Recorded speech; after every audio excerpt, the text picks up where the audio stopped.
Mr. Hart. Good morning, Commissioner. Our first witness of today is Ryan Gillick, and I wonder if Mr. Gillick could be sworn or invited to take the information. Just 1 second.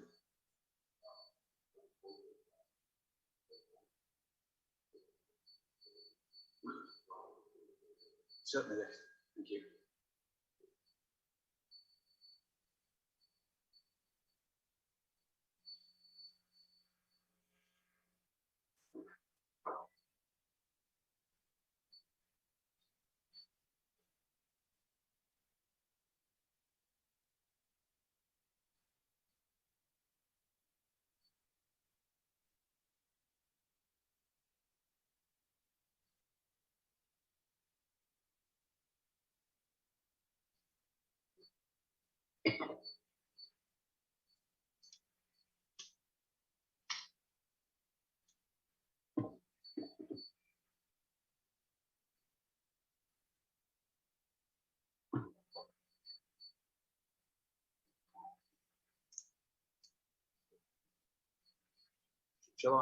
Shall we just pause for a moment and then come back? Yes, certainly. Let's do that.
Well, good morning, everyone.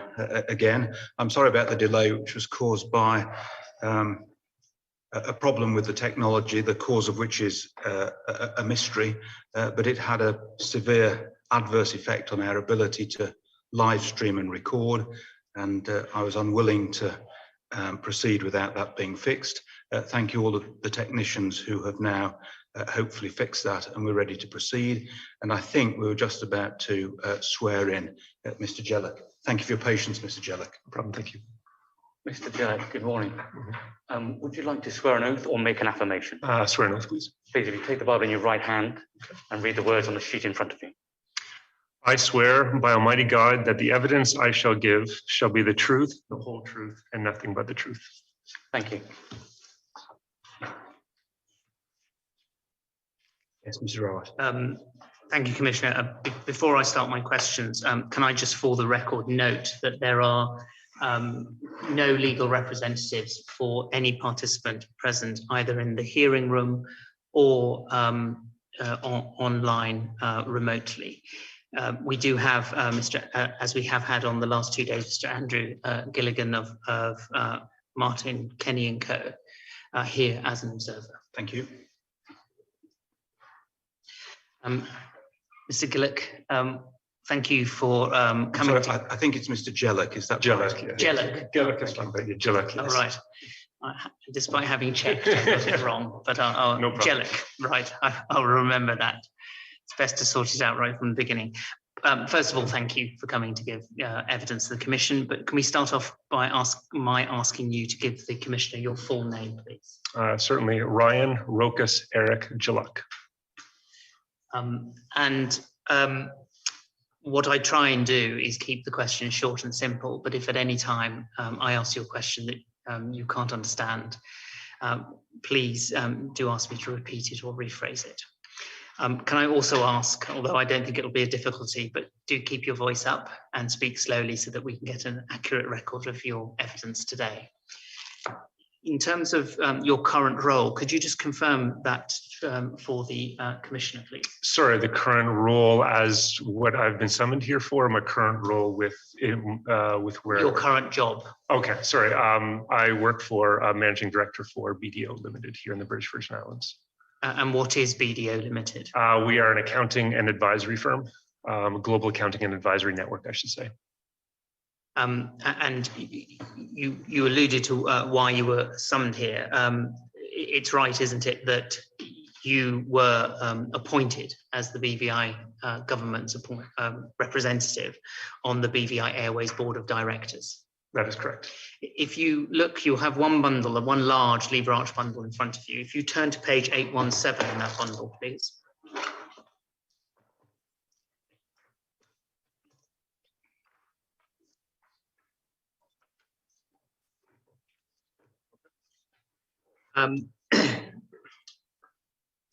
You should be at the first page of the Auditor General's report on the government's financing of BVI Airways direct flights to Miami. Correct.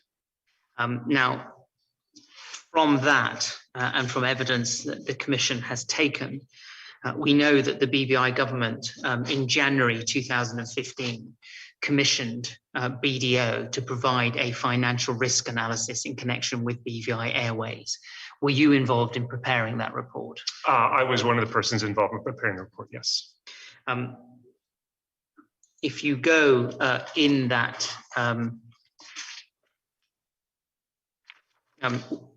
well, if you go to page 824 first, please.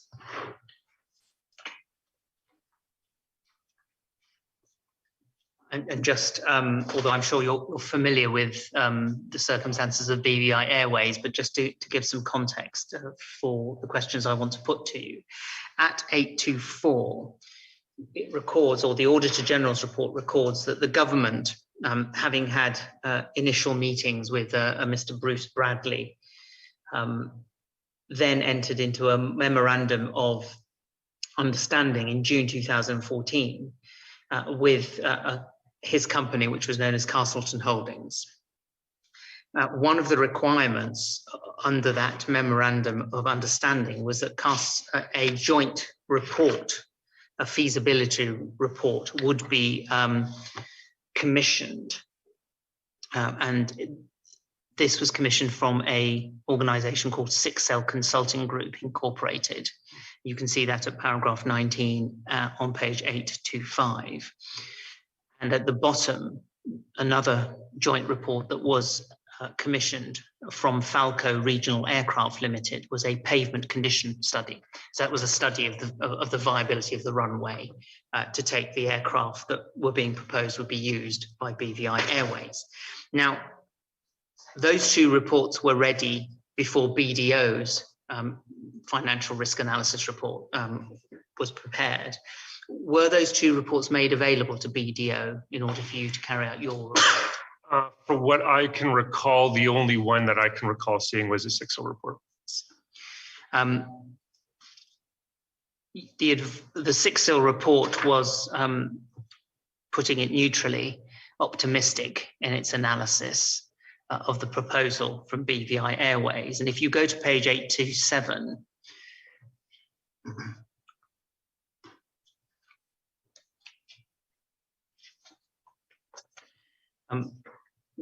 we see there that what happened was that the government then engaged BDO to assess the merits of the proposal.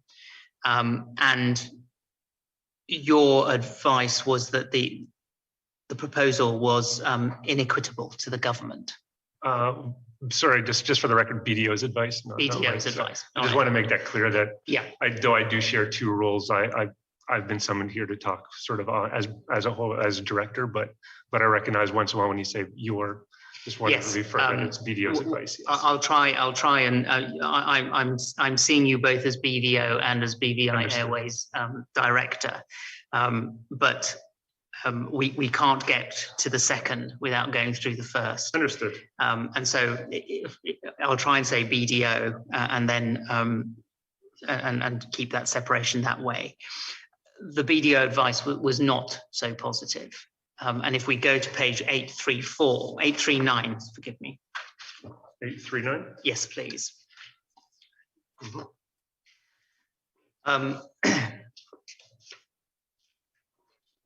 At paragraph 109, the Auditor General's report highlights a number of points made in the BDO report, which included, and I'll summarize, first, that a 20% rate contemplated under the Memorandum of Understanding was far too aggressive, given the lack of risk being borne by Castleton. And BDO recommended a much lower interest rate of between 5 and 8%. Secondly, that the advice was that the government shouldn't proceed unless interline agreements are completed. Then the third point was that government would be taking on a significant liability risk by signing a revenue guarantee contract with parties that apparently lacked relevant operational experience. And then there was another point about the age of the aircraft would likely lead to greater maintenance costs. And the recommendation was perhaps to use more modern aircrafts, even though they may be more expensive to lease. Now, would you say that those were key points that came from BDO's financial risk analysis report? Yeah, I mean, that was these were when we reviewed the feasibility study, or not the feasibility study, the MOU, the draft MOU that we were provided. Those concerns were raised, and we saw those as being concerns that the government should be aware of. Would you describe them as substantial concerns? I would say that that's a fair statement. Yes. Because the concerns are not just about, well, one aspect of it was the risks to which government was exposing itself, and the second one was an operational concern over the age of the planes. That those would bring additional costs that perhaps were not anticipated. Correct. Yeah. I mean, we just wanted to point out we weren't given necessarily a scope as to particularly the nature, or as to what we wanted to comment. So we commented on the areas we felt the government should be aware of. But your report was a risk analysis, for the most part, as far as I can recall. Yes. Thank you. If I take you back to 828 in the bundle.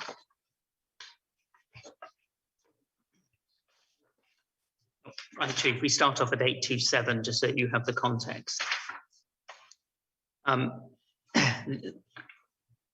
Both from the Auditor General's report and from evidence that the Commissioner took yesterday, after the MOU and after BDO's analysis report, or at about the time the analysis report was produced, the government decided to reject the proposal.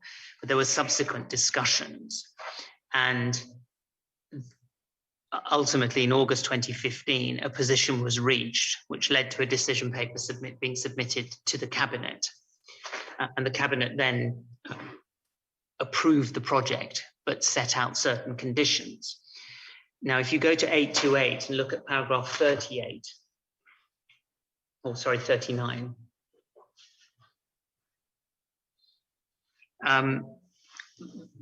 The point that's made by the Auditor General was that the BDO financial assessment report was not included among the papers presented to Cabinet. Was that something that BDO would have been aware of? No. And subsequent to providing your own report in January 2015, was BDO ever asked again to conduct any further risk analysis? Not to my knowledge. Certain, not to myself anyway, directly, no. At 40, the Auditor General's report refers to the next event in the sequence, which was the signing of a framework agreement on the 7th of December 2015. So the parties on one side would have been the government, and on the other, what the Auditor General describes as the operator parties, so the various entities and individuals sitting behind BVI Airways. If I carry on, I'll use the term operator parties. Now, one of the requirements under this framework agreement, which details of which are set out in the report, was that BVI Airways would appoint a government representative on the board of directors, and that was you. That's correct. How did you come to be appointed? I believe first by a phone call by the former Financial Secretary, by Mr. Smith. If I remember correctly, again, this is going back several years. I believe he did call me and requested whether or not I would be willing, based on I think the analysis that BDO had done for the government on the report. He appreciated how the points that were raised, and felt that I would be an adequate representative for government. And at that time, Mr. Geluk, what was your post at the time? At the time, I was a director of BDO. Right, thank you. And had you had experience in terms of startups of a commercial airline enterprise? Not prior to that, no. And in terms of the role you were expected to play as the government representative on that board, what did you understand your function to be? To my understanding, the function really was to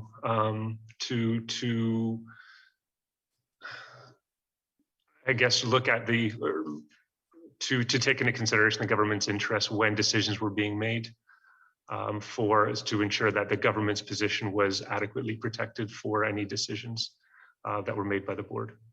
And what did you understand the government's position to be? Well, based on I was given a draft copy again of the agreement, or of the MOU, and the position was what was laid out in the agreement. Is that the framework agreement? Framework agreement, yes. Now, one of the we have the MOU in 2014 and the framework agreement in 2015. Were you given copies of both? Sorry, say that question again. The memorandum of understanding, right, was at an earlier stage of the process. It's produced in June 2014. There is then the pause where the government rejects the proposal, and then discussions start again, and you result in the framework agreement of December 2015. Were you given copies of both of those? I was given copies of the, obviously of the 2014 one. I would have seen or been privy to it in working on that and working on the engagement for BDO. When I was informed in 2015, I believe I was given a copy of the framework agreement. And that was your only guide to understanding what the government's position was in terms of how it expected the project to proceed? Correct. Aside from that, were you given any other instructions by Neil Smith, the then financial secretary? No, I wasn't given any other instructions at the time. Just that he would be grateful if I would serve on the board. If you please go to 838.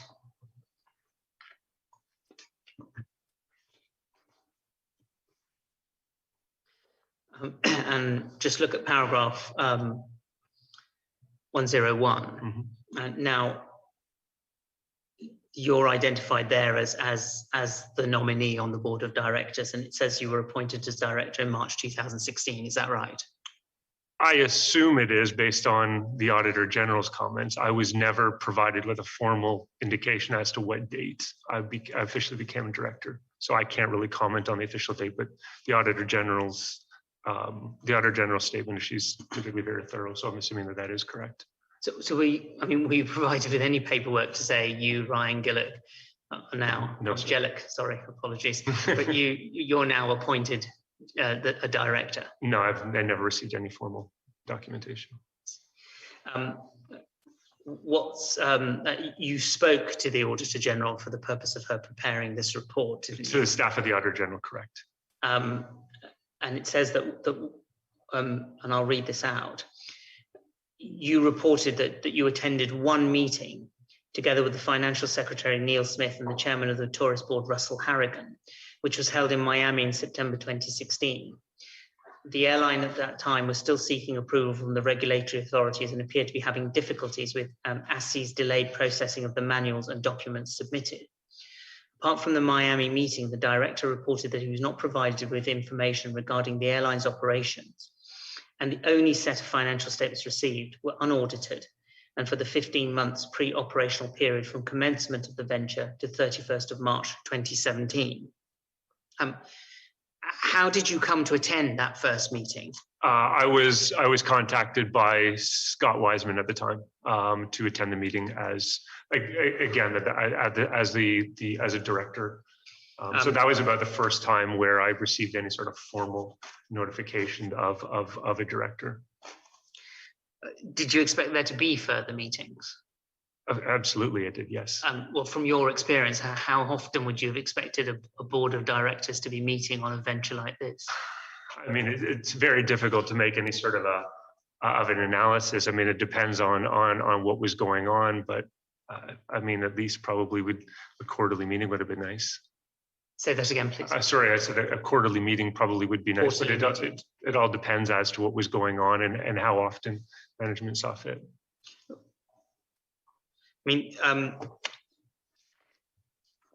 from the start of the project in terms of the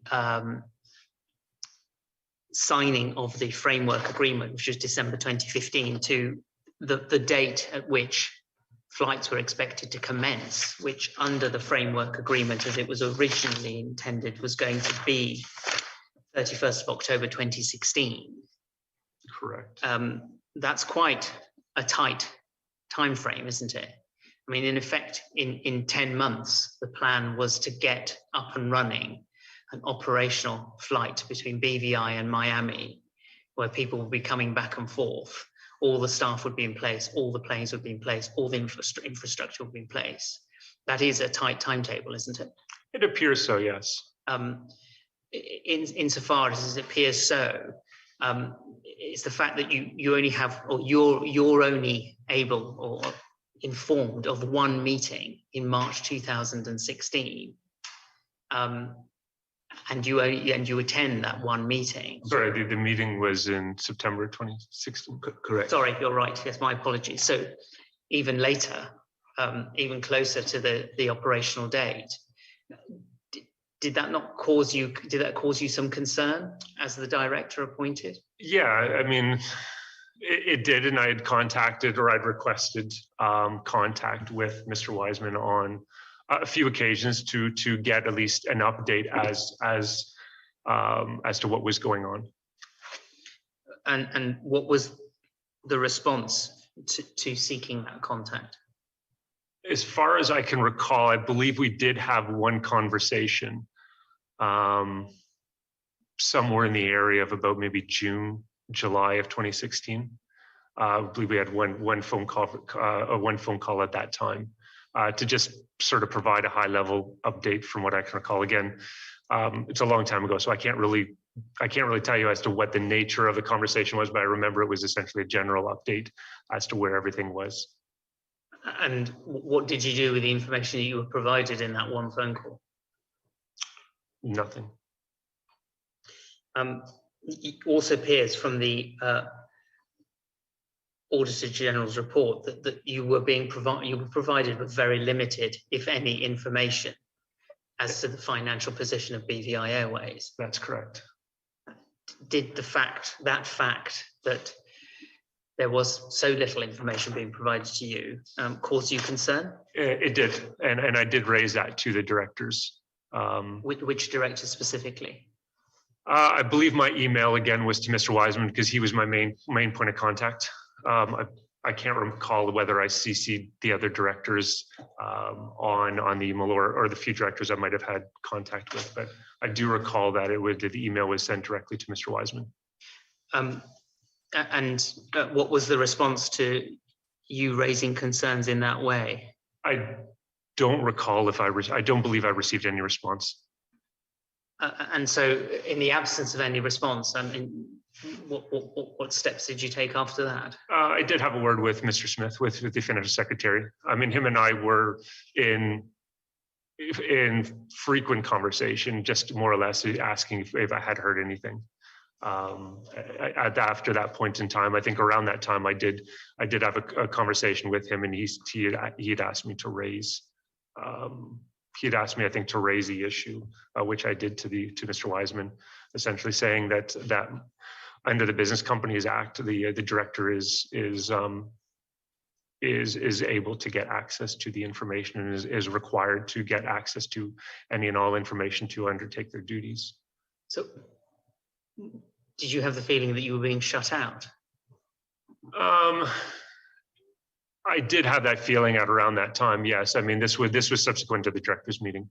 I did have that feeling that I was not receiving the information I felt that I should be receiving, and that you were entitled to as a director on that board. Right. So you passed on your concerns to Mr. Smith, and the fact that he was asking whether you had any information, and you were telling him, I'm not getting any information. Can you tell the Commissioner whether any other steps were taken? Not for myself. I didn't take any additional steps at that point in time. If you look at 849, please.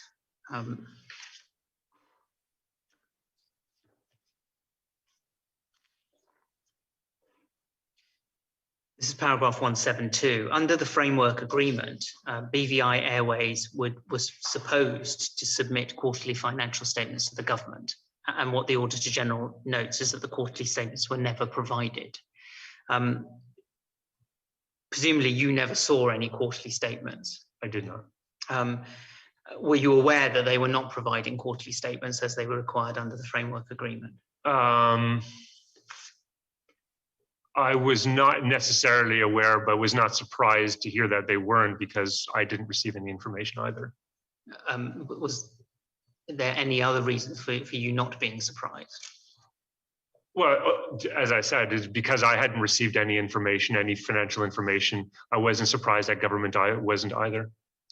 But did you flag that up as a concern to Mr. Smith? Not that I can recall. Again, it's like a long time ago, but I don't recall that was necessarily something that was flagged. But I did raise it to Mr. Smith, saying that I hadn't received any information. No, exactly. The point you made earlier Mr. Geluk, was that you weren't receiving any information. Correct. Really. So Not really. I mean, full stop. Yes, full stop. Yeah. So you weren't receiving any information, as you say, full stop, and therefore the fact that neither you nor, as it turns out, the government were receiving quarterly financial statements, I mean, couldn't have been a surprise. Right. It seems it would have been a surprise if they were receiving them, given the background you've outlined. Correct. Yes. Correct. And you were never offered any other opportunity to inspect BVI's financial records, were you? I was not.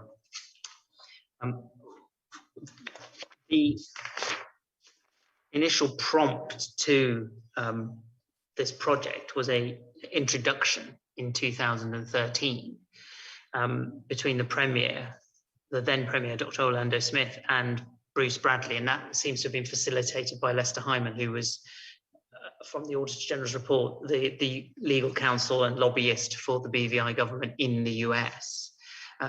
From the time that you became a director, did you have any dealings with Mr. Hyman yourself? I did not, no. The first time I met Mr. Hyman as a director was at the directors meeting.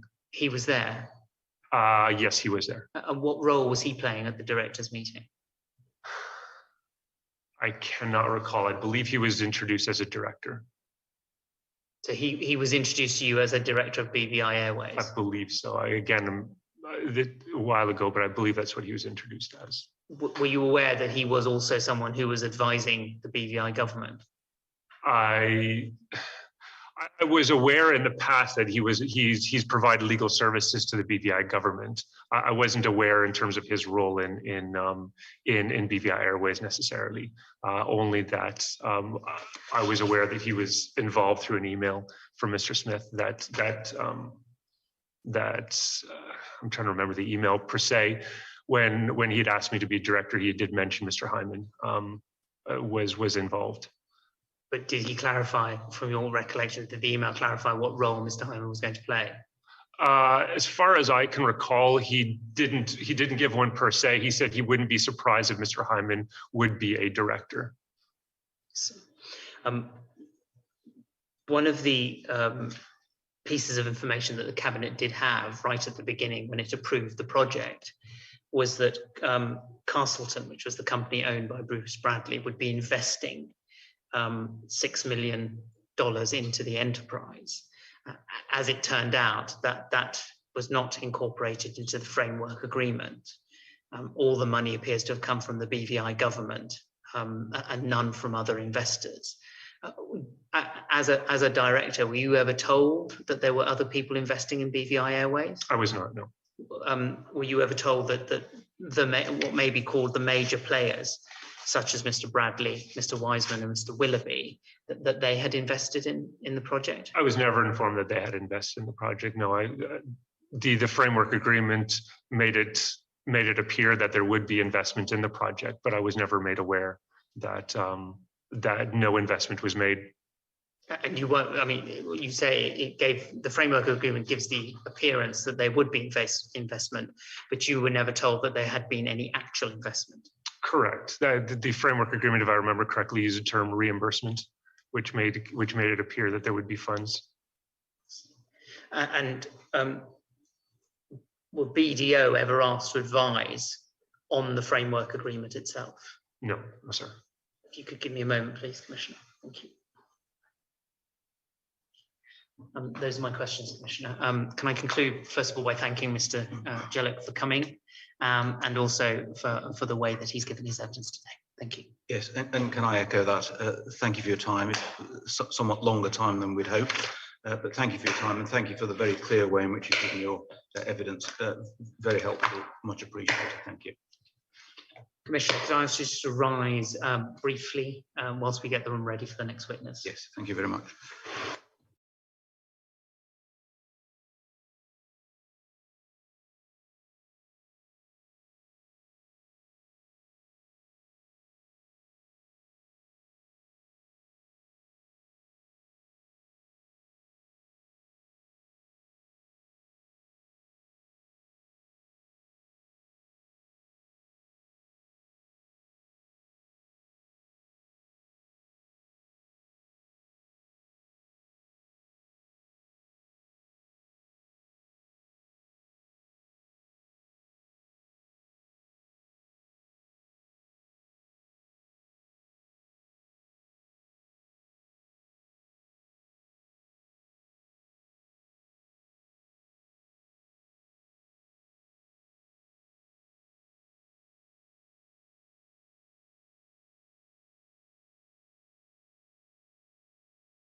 Thank you, Mr. Wright. Thank you, Commissioner. Our next witness is the Honourable Mark Vanterpool. Mr. Vanterpool has given evidence before, and there's no need for him to either take the oath again or affirm. If I say that for the transcript, Mr. Vanterpool is represented this afternoon by Mr. Denson Fraser. Mr. Vanterpool, thank you very much for returning to give evidence to the Commission. Thank you. You will have heard the preamble that I give to all witnesses, and so I won't repeat it for you. But can I just ask you if you could just remember to keep your voice up as we go through? The microphone won't amplify; it'll record, and so it's important that we do hear your answers.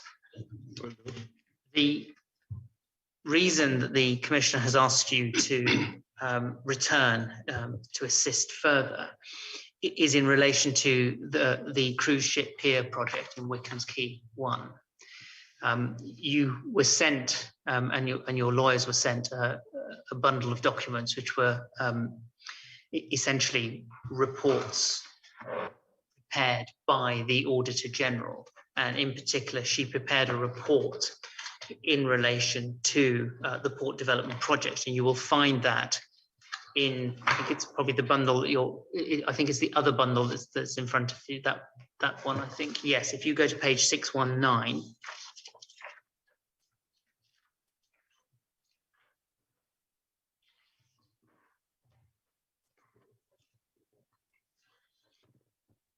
We'll, I'm afraid, be jumping between the two bundles, but 619 is the first report in relation to the pier project. Also provided to you, and this was on the 28th of January, and to your lawyers, was a copy of the Public Accounts Committee's final report on the cruise ship port development project, which was a report that's dated the 13th of June 2014. I think you have a copy of that anyway, but there is also a copy in the bundle. Yes. At the time that the Commission provided that report to your lawyers, it requested or asked whether your lawyers could provide the appendices to that PAC report. No response was received, but we have now obtained the appendices. And if you look in the other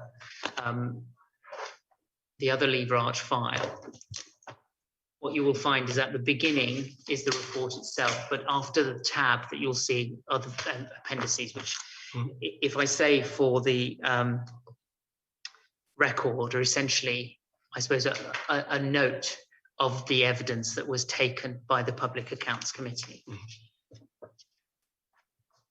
Commissioner, if I could explain again for the transcript, just perhaps the makeup of that Public Accounts Committee. Yes. So as I've said, it issued its report on the 13th of June 2014. It was a committee which was chaired by the Honourable Ralph T. O'Neill, OBE, and the following members of the House of Assembly were members of that committee. First of all, the Honourable J. Alvin Christopher, then the Honourable Andrew Foy, the Honourable Alvira Madura Kane, the Honourable Marlon Penn. Sonia Webster, the Auditor General, was advisor to the committee, and Miss Phyllis Evans, I think was the clerk to the House of Assembly, was the secretary to the committee. The committee heard and received evidence from the following. The first was Vincent O'Neill, the former managing director of the BVI Ports Authority. The second was Claude Skelton-Klein, the managing director of the BVI Ports Authority, and this is at page 1 of the actual report itself, and who's also described as a former consultant. The third was Gregory Adams, the former acting chairman of the BVI Ports Authority. Then Edwards de Castro, the chairman of the BVI Ports Authority. Arlene Smith-Thompson, former acting permanent secretary. Mirthlyn Hodge, financial controller of the BVI Ports Authority. Naomi Turnbull, a board member of the BVI Ports Authority. Clyde Chalwell, a board member of the BVI Ports Authority. Wendell Gaskin, Ministry of Finance and the BVI Ports Authority representative. So that's the representative on the BVI Ports Authority from the Ministry of Finance. Jeremiah Frett, also of the Ministry of Finance, and the former representative of that ministry on the BVI Ports Authority. Jean Creek, former Deputy Managing Director, and Vereen Creaky, thank you, Mr. Vanterpool. Jean Creaky, former Deputy Managing Director, and Ryan Vanterpool, General Counsel of the BVI Ports Authority. Mr. Vanterpool, you've told the Commissioner this, but just to give these reports again some more context, can we just go over some of your sort of legislative history or your time as a legislator? So I think on the last occasion, you explained that you had what you described as a sabbatical between 2007 and 2011, where you were not a member of the legislature. Right. But you returned in 2011 to the House of Assembly as the representative for the 4th District. That is correct. And on returning to elected politics, you became, in that administration, the Minister of Communications and Works. That is correct. And did you remain in that role until the 2015 election? Correct. And when the next House of Assembly was established after the 2015 election, you continued, did you not, both as the elected member of the 4th District and as Minister for Communication and Works? Yes, I was reappointed as Minister after that election in 2015. Right. And obviously that took us to the 2019 election. Yes. And you now, as you explained, sit in opposition. That is correct. Now, and forgive me for this, I just want to get it on the record, but Wycombe's Quay 1, is it in Road Town? It is. And which electoral district would it fall into? 4th District. Now, if I take you, please, to, if you go to the Auditor General's report, 621, I appreciate that you will be very familiar with the background of this project, but I just want, for the transcript and to give context to my question, just to set some background. So at 621 paragraph 4, the Auditor General sets out a sort of summary of the sort of plans and the progress of plans to develop the cruise ship pier at Wycombe's Quay. And to summarize the summary, but she says that the cruise ship pier was officially opened in November 1994. It was extended in 1999, but then it subsequently became clear that the pier was still too small to adequately service what were increasingly. And so if you go over to the next page, what then happened, and this is sort of at the bottom actually of page 621, what then happened is that the BVI Port Authority began to look at options. That led to a tender process from a bidder, and a preferred bidder was Misner Marine Construction Incorporated, and a bid was put to Cabinet in September 2008, which was rejected. There were then, if we look over to the other page, and if I direct you to the heading Disney proposal, there were proposals from cruise lines, including Disney, which led to what's called a heads of terms being signed between representatives from Disney, the then Premier, and the Managing Director of the authority, that's the BVI Ports Authority. And what that agreement provided for, and it was a non-binding agreement, was the provision of a $12 million loan, which would be used to construct a longer pier and a welcome centre. And then in return, the loan would be repaid over 10 years at an interest rate of 6%.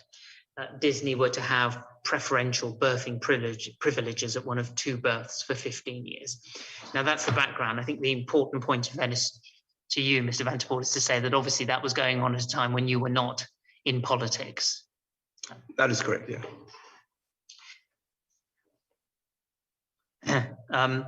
If I take you, I'm afraid we're going to have both reports open, but if I take you to the Public Accounts Commission's report at page 2 of that report.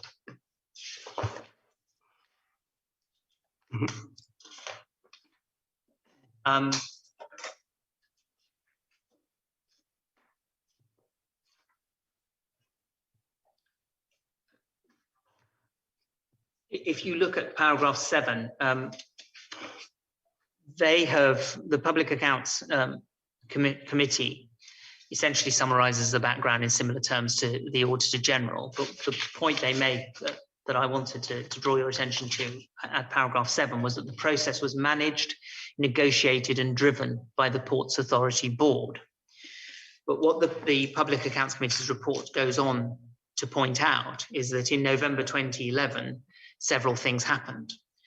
So the first one, of course, was that there was an election, and that brought a new government, and that brought you in as Minister of Communication and Works, as you've confirmed. The second was that the BVI Port Authority came under the control of your ministry at that time. That's right, isn't it? That is correct. The third was that the non-binding agreement with Disney was terminated, and the fourth was that there was then a change in the scope of the development. Now, I'm going to pause there because the development or progress of this project is convoluted, and I do appreciate that subsequent to the involvement of your ministry, the Ministry of Finance became involved, and then subsequent to that, the project was taken forward in a different way. What my questions are focused to at the time when your ministry was involved in the project, right? And specifically when you were involved as minister in the project. If we look at back to the Auditor General's report,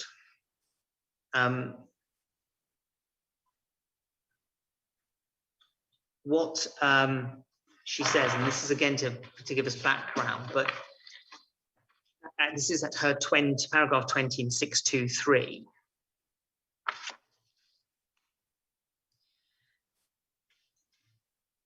The Auditor General explains a consultant was engaged by the Ministry of Communications and Works for the purpose of liaising with the Port Authority and advising on port-related matters. Through a process that has not been adequately explained, 3 proposals were received by the Ministry. These came from Carib Invest, Trident Development Enterprise LLC, and Tortola Port Partners. The proposals from the latter 2 included the pier and upland development, whereas the former related only to the upland. Now, the upland was an area of acreage around the cruise pier, which was at that time undeveloped. Now, the Auditor General's report, which I should add for the record, was the 31st of January 2013. So she's reporting at a time before the Public Accounts Committee has seen and received material. But it makes the point at 21 that the submissions differed from the Disney proposals in significant ways. The first was major development of the upland. The second, a long-term commitment by the Port Authority and the government, 49 to 50 years. The third was a long-term commitment of the associated cruise lines in delivering passengers. The fourth was amendment of the Port Authority's fees. And the fifth substantially excluded possibility for local involvement in development. Now, the decision was taken by the Ministry, according to this report, to accept the Tortola Partners submission. And that was at that time a $57 million investment.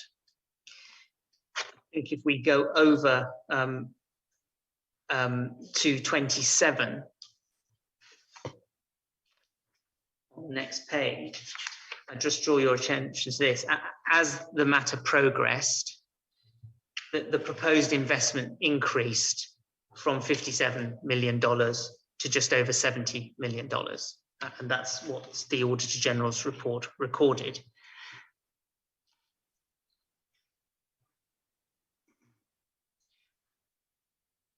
This process and the Public Accounts Committee, this is at their paragraph 14, recorded it as this, that the scope of the cruise ship port development project changed from one that would extend the pier, add a welcome centre, which was the Disney proposal, and encourage broad-scale local involvement. Sorry, which document are you on there? Yeah, if I take it's just it's just to set the background. But if you go to page 3. Page 3. And Okay, I'm with you. Look at 14 of the public accounts. Yeah, yeah, I'm with you. I'm afraid there's no way of doing it without looking at both reports. Yeah, that's okay. I just lost you for a minute. That I'm happy. Go ahead. Yeah, I do want to keep you with me. Yeah. Yes, so what if you see that after January 2012 in that paragraph, what the PAC's report says is the scope of the cruise ship port development project changed from one that would extend the pier, add a welcome centre and encourage broad-scale local involvement in the development of the upland to one which included a full development of the upland and allowed for leasing of this valuable central property, 4.1 acres of an undeveloped area adjacent to the cruise pier, to foreign companies for up to 49 years. Mm-hmm. Now, having set out that background, and this is now to narrow it to the areas that I would like to ask you questions about. Mm-hmm. The Public Accounts Committee makes 4 criticisms of the Ministry of Communications and Works and how the development was progressed. The first was the manner in which the scope of the project was changed. I've given you the background for that. The second was the use of a consultant. Now that consultant isn't named in the Auditor General's report, but in the PAC report, it's Claude, he's named as Claude Skelton Klein. Great. The third was how proposals were obtained and considered. And the fourth was that there was in fact no role for the Ports Authority. To some extent, the issues overlap, particularly when one looks at the matters as raised in the Public Accounts Committee report. And that's the report we may spend more time looking at because that's more recent than the Auditor General. Now, if you look at that report and you look at paragraph 15, which on the page that we're just looking at, it says this. The former acting permanent secretary, Mrs. Arlene Smith-Thompson, advised the committee on 29th January 2014 that if there was a conscious decision to change the scope of the project, it was a verbal one by the Minister for Communication and Works, Honourable Mark Vanterpool, and you're then described as the Minister. Now, Arlene Smith-Thompson, I'm taking, was the then permanent secretary in your ministry. Is that right? Correct. And just to help you a little bit, if you go to the appendices, which you'll find just behind that tab, can you see there's a tab in that bundle just sticking out? Sure. And behind that tab are the appendices. If you look at page 91, the pagination should be in the middle, bottom middle. But so if you find page 91, you see that the bundle that you're leafing through, you'll see some numbers right at the bottom. Have you got page 91? Yes, I'm with you. And you see then that this is the note of the evidence given by Mrs. Arlene Smith-Thompson to the committee. And at 66, it records, and I'll put the question as well. The question is at 65. The Auditor General asked whether there was conscious decision taken to terminate the previous project and extend the project. And the response was the former acting PS responded that the conscious decision would have been a verbal one by the Honourable Minister, but she knew he would always remind her that when he made a decision, he was not speaking alone, that it would have been a collective decision taken by his colleagues. And the first question then is this: was it you as Minister who made the decision to change the scope of this project? No, sir. We as a group and as a cabinet, that decision was made by the cabinet to look at changing the scope. I would not have made it on my own. I couldn't. That was not the practice that we did. You say you couldn't have made the decision on your own. Why was that? Because the project was discussed by our group, the government ministers, and the decision was made to change the scope. You're speaking of the scope of the project, right? Correct. That was made based on certain reasons, obviously, but I will get to that a little later. Now, when you came into government in 2011, what you had was a non-binding agreement with Disney for $12 million, a $12 million loan. You said that Cabinet made the decision to change the scope. What did Cabinet have? What was the evidential basis that Cabinet had to decide to go from a $12 million project to what ultimately became a $70 million project? Yeah. Allow me to elaborate a bit, because I need to do that. Of course. And not just keep answering your one-on-one questions, if I may, respectfully. I became Minister for Communication and Works in November 2011, as you stated earlier. The government, as a policy, decided that one of the very key things, and one of the things that was in the manifesto that we campaigned on, was to improve urgently cruise tourism in the territory for the economic viability of the territory and its development. I was requested to visit Miami, Florida in March of 2012 to meet with the, what do you call it, FCCA, the Florida Caribbean Cruise Association Operations Committee, which was the vice presidents of operations of all of the major cruise lines that operated in the Caribbean. At that meeting,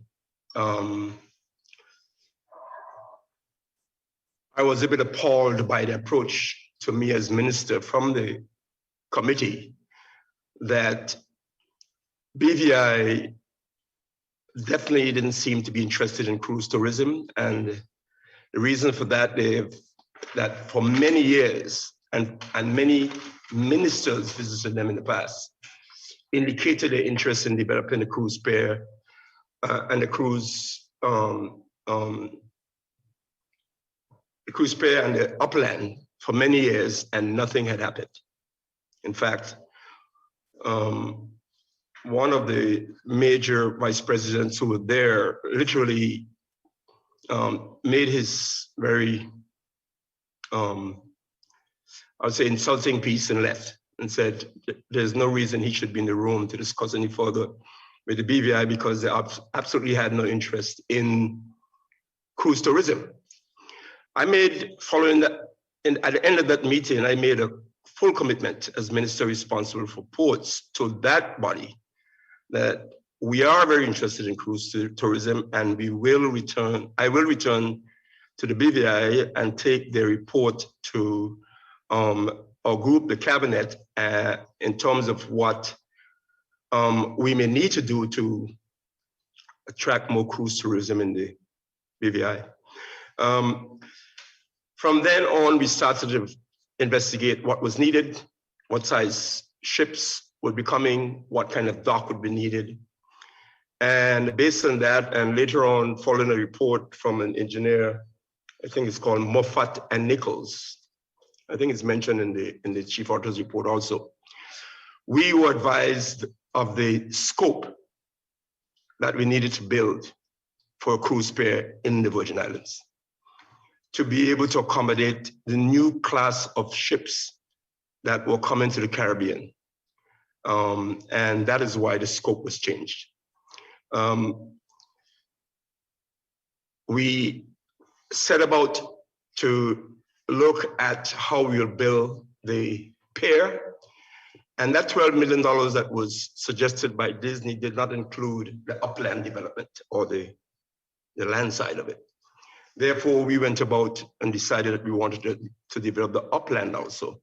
So the entire scope of the project changed, and that is why the $12 million proposal that we met before us was no longer adequate, and we decided to take a different direction.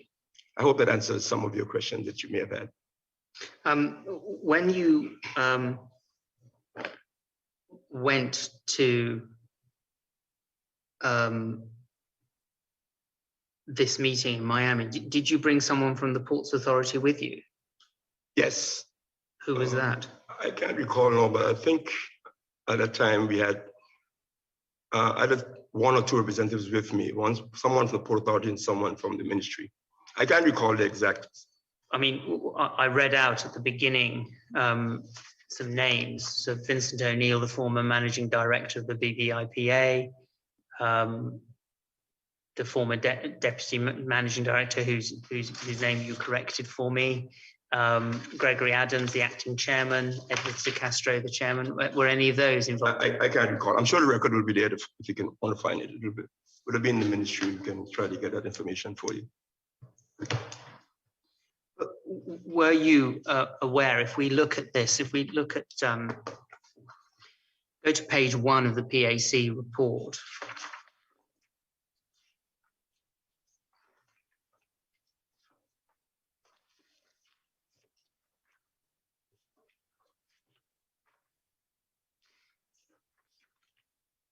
Do you have it, Mr. Yes, Vanterpool?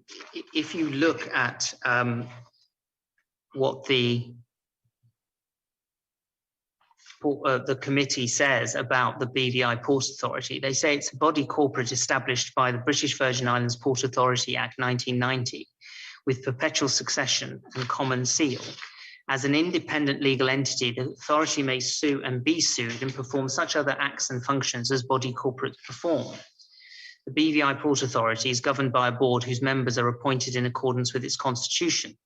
The authority is empowered to, among other things, make rules with respect to staffing, terms of employment, develop procedures for the administration of authority, and coordinate and execute any government project in any specified port. The authority is also empowered to enter into contracts and borrow monies for the purpose of advancing its objectives. Now, a similar point is made in the Attorney General's, the Auditor General's report.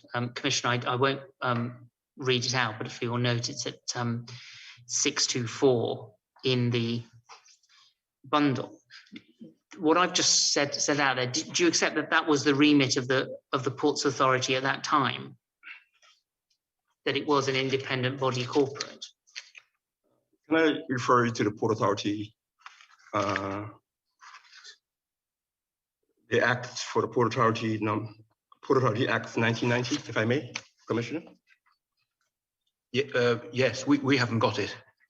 I think you just said that the minister usurped the authority of the port, so I wanted to raise some points from it. Very clear points. I can read it if you like, but if you... Well, pause there for 2 seconds. What I've just read out to you was what the committee said that the Ports Authority was as a legal entity. The second question that is raised is that the Commission hasn't received anything from your lawyers in terms of additional documents that you wanted to put before the Commission. Is there any reason that you didn't consider it necessary to send those additional documents to the Commission? With all due respect, I apologize, but I really thought a key factor in this, in reference from the Auditor General and the Public Accounts Committee, would refer to the act that governed the port. And I wanted to refer to some important points from that act, very crucial in terms of responding to this point about usurpation of the role of the authority. I wanted to make sure, make it clear what the minister's responsibility was in respect to that body. Well, certainly we need to know this, but the problem is we haven't got the act. It's right here. I can give you a copy right away, but it's very important in this question to answer from this act. Well, how's the best way to deal with this, Mr. Rowett? I think if we can arrange quickly to get a couple of copies of the act. I think that will just speed things up and make us quicker in understanding. Yes, I would be happy to give you a copy of this. I'm sorry, I didn't realize you didn't have a copy before. I mean, if I make clear, the purpose of my questions, Mr. Vanterpool, are to allow you an opportunity to respond. You can just copy up to. Sorry. Yes,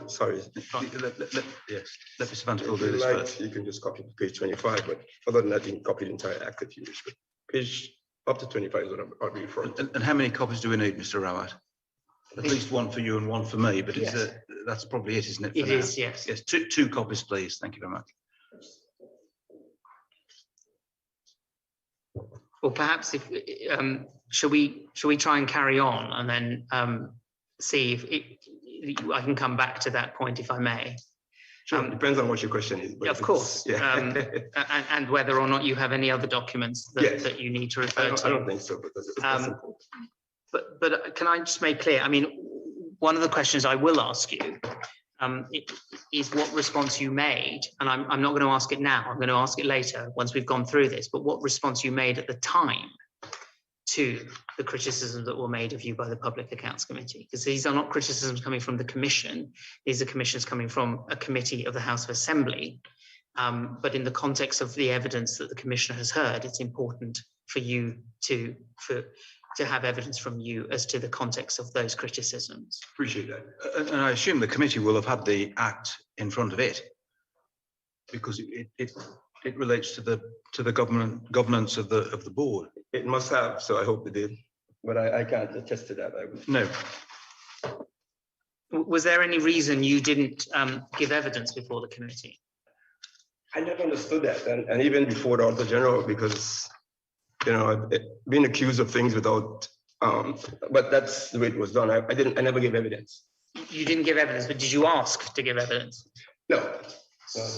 You didn't actually ask the committee, can I come before you and explain things? No, I did not. And in relation to the Auditor General, did you ask the Auditor General for an opportunity to respond? No, I did not. And I don't think it's normal for that to happen, but I would have certainly been comfortable in doing so. Well, the process that the Auditor General explained she goes through is that she will do a draft report, and she will then send it to the relevant ministry, and it's for them to then share it with anybody else who may have an interest and a need to respond. So I take it that neither the, I mean, this was in January 2013, you were still Minister for Communications and Works then, weren't you? That is correct. So although the Auditor General didn't confirm this, and it would have been quite possible if her draft report had gone to the Ministry of Finance for them to share it with you. More than likely, but I don't recall that occasion. But more than likely, the Auditor General will share it with the ministry. Yes. For their response. So either the Ministry of Finance or the Ministry of Communication and Works, which you led at the time. Yeah, more than likely. I don't know that as a fact, but I'm saying more than likely that would have been the case. But it seems likely, doesn't it, that given that you were still in government and still in that ministry, there might have been an opportunity for you to respond to the Auditor General's report before it became final. I'm sure so. Because the restrictions on her examination are set out in paragraph 3, and that is the files from the Ministry of Finance were not complete, and the consultant was unavailable for interview. Those are the restrictions. It doesn't refer to restriction as to you as minister. Yeah, well, I just want to consult it, but and I would have loved to have been, but I never really offered my. I just quite rightly asked. I never offered my input.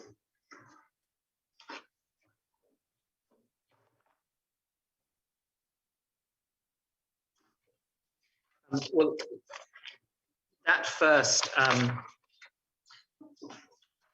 point about the change in the scope, it's not necessarily a conclusion by the Public Accounts Committee that's necessarily one of law. It seems to be one of fact based on the evidence that they reach, and their conclusion is at page 4 of their report. If you look at it, paragraph 21.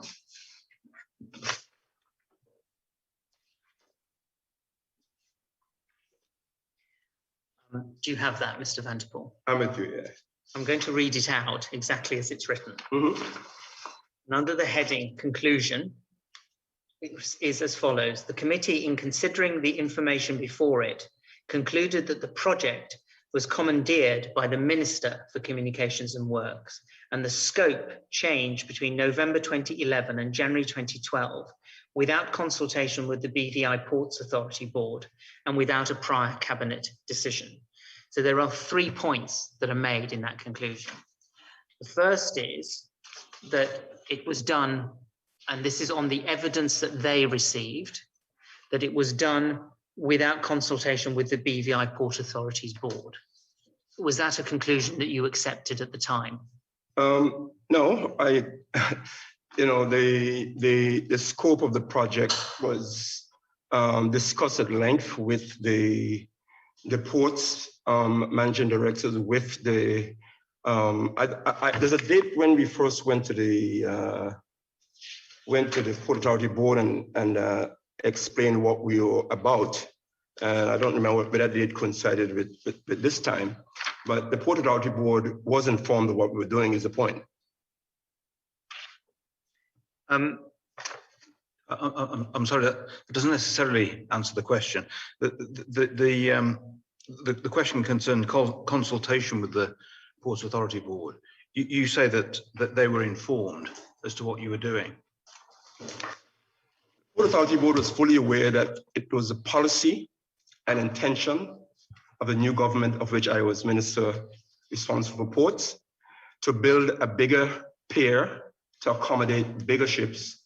And that was very clear. It wasn't only at the Port Authority level, it was made public of what our intentions were from the very beginning, to build a bigger pier to handle bigger cruise ships in the harbor. I understand that, but the point here is that it was done without consultation with the board. I don't know that I can agree to that. I don't recall, and I don't have all of the information before me, but the board was aware and will consult. I'm not sure what that word would mean here. Well, but there's a difference between consulting with the board and then coming to a decision, or, and this is, as I understand your evidence, yes, so far, or a decision being made and the Port Authority Board being told of that decision. No, the board, from what I recall, was consulted, but I would say that as minister, I gave very clear direction of what we're looking to do. Let's pause there, because we've now got copies of the Act. So you wanted to direct the Commissioner's attention to particular parts of the Ports Act of 1990. So perhaps you'd like to do that at this stage, Mr. Vanterpool. Yes, I appreciate that, because I think you referred to this came up when you referred to. Yes, I'll take you back to it. The point, if you remind us. Yeah. So let me do it. So I won't repeat it all out. Yes. But what you have in the report of the PAC is what they say the Port Authority is, which it comes down to that it's an independent legal entity. If you want to see for yourself what the Auditor General said, and this is at 624 in her report, she said the BVI Port Authority is a body corporate charged with providing, operating and maintaining port and harbour facilities and services of the BVI. The entity is specifically authorised to develop and manage all lands that have been leased or vested in the authority. And she cites the Port Authority Act, Section 4. It is in addition empowered by Section 5D of the Act to coordinate and execute any government project in any specified port. She cites 5D of the Act. Okay. So this is not the Commission, this is an Auditor General and a committee of your House of Assembly that you sat in and you still sit in, reaching these conclusions about the role of the Ports Authority. Yes. So that's what I put to you. You have the Act. If you'd like to take the Commissioner to the relevant parts of it that you want to draw his attention to, please do so now. I appreciate that. And I think I was happy to see that the Auditor General did refer to Section 4. Section 4A, if I may. That's on page 11 of the Act. 4A. And I may read if I may, yes, with your permission. The functions of the authority shall be A, to provide, operate, and maintain all port and harbor services and facilities in the territory as the minister considers necessary.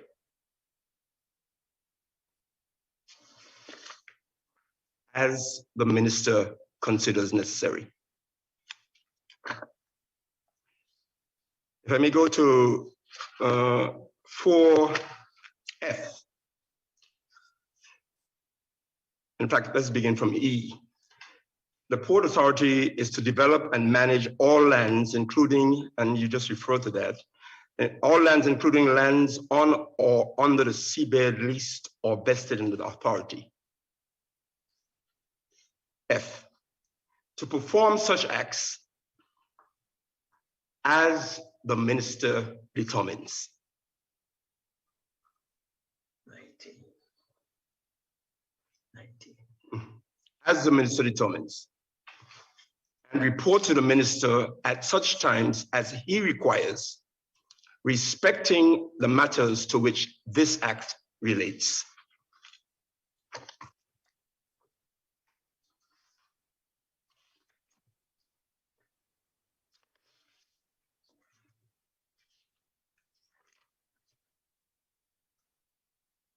I continue further, if I may. Please.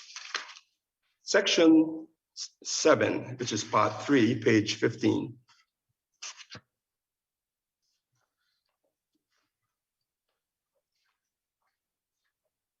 I'm emphasizing the role of the minister in the Port Authorities, under the Port Authorities Act.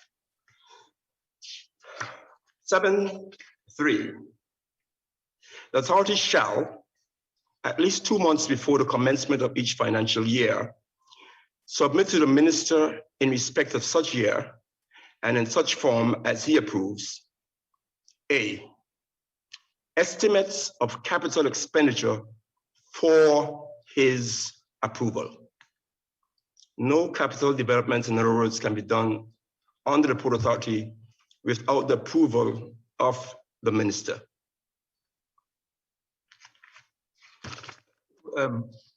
Yes, that's right. But the estimates are provided by the authority. That is correct.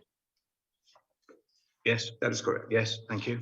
I continue with Commissioner section, same 7.5. The accounts of the authority shall be audited at least once every financial year by an auditor appointed by the authority with the approval of the minister.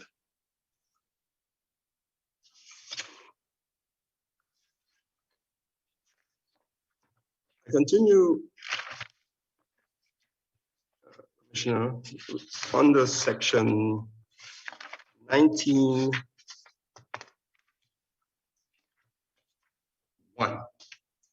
page 22. 19.1. This is on the side, denotes powers of the minister in relation to the authority. If I may, 19.1. The minister may give the authority general directions in writing as to the performance of its powers under this act on matters which appear to him to affect the public interest, and authority shall give effect to such directions. I wish to read that one more time to make sure I'm clear on it. The minister may give the authority general directions in writing as to the performance of its powers under this act on matters which appear to him, the minister, to affect the public interest, and authority shall give effect to such directions.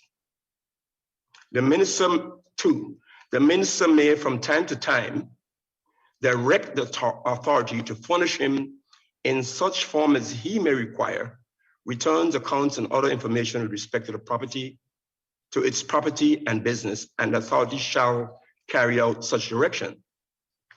3, the minister may from time to time order all or any of the activities of the authority to be investigated and reported upon by such person or persons as he may specify, and upon such order being made, the authority shall afford all such facilities and furnish all such information as may be necessary to carry out the order. That is the minister's powers under the Port Authorities Act. There are some other governmental provisions where the government at the time directs the Port Authority.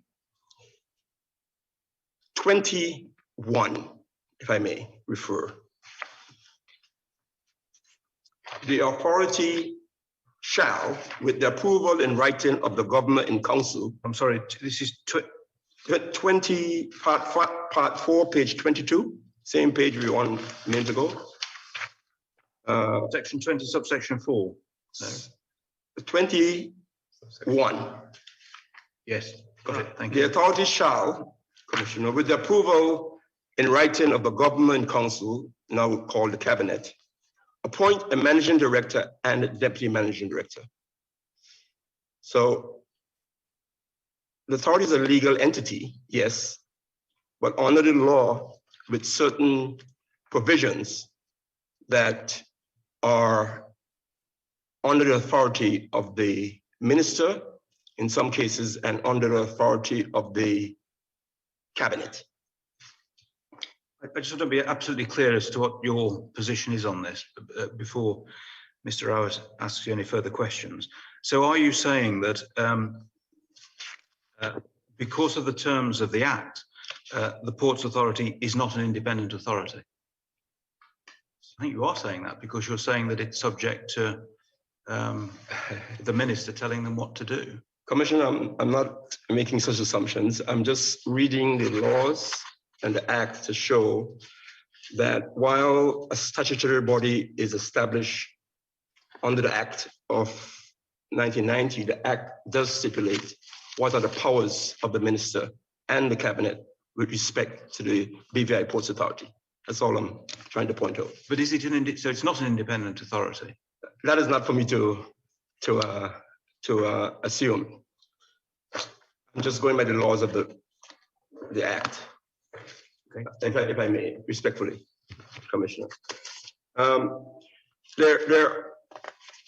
I can continue on, but I would leave it there because there are also some provisions in the Act where the Minister of Finance has certain responsibilities to deal with. I mean, in simple terms, he holds the money.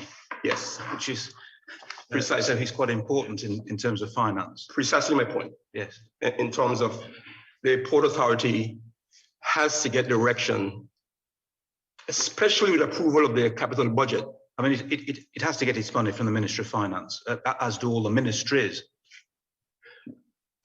Yes. I mean, so is it independent? Is the question you asked me? I don't know, but all I'm saying is that is what the Act gives the power to the Minister for, and to the Minister of Finance, and to the Cabinet.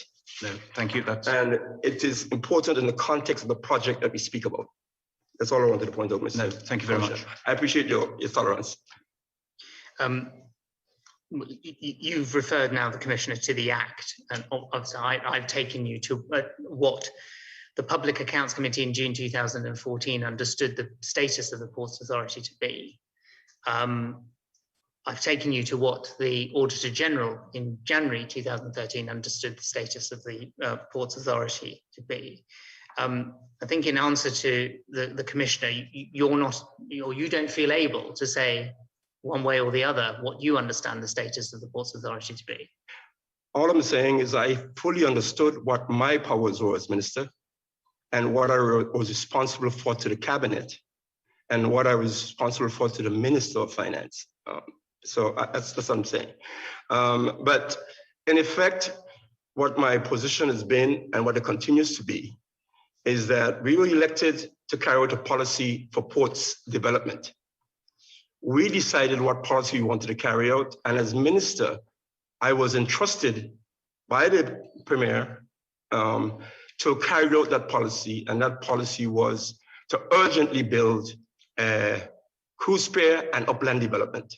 And as minister, I directed that in conjunction with the Port Authority, unlike what I've been reading there.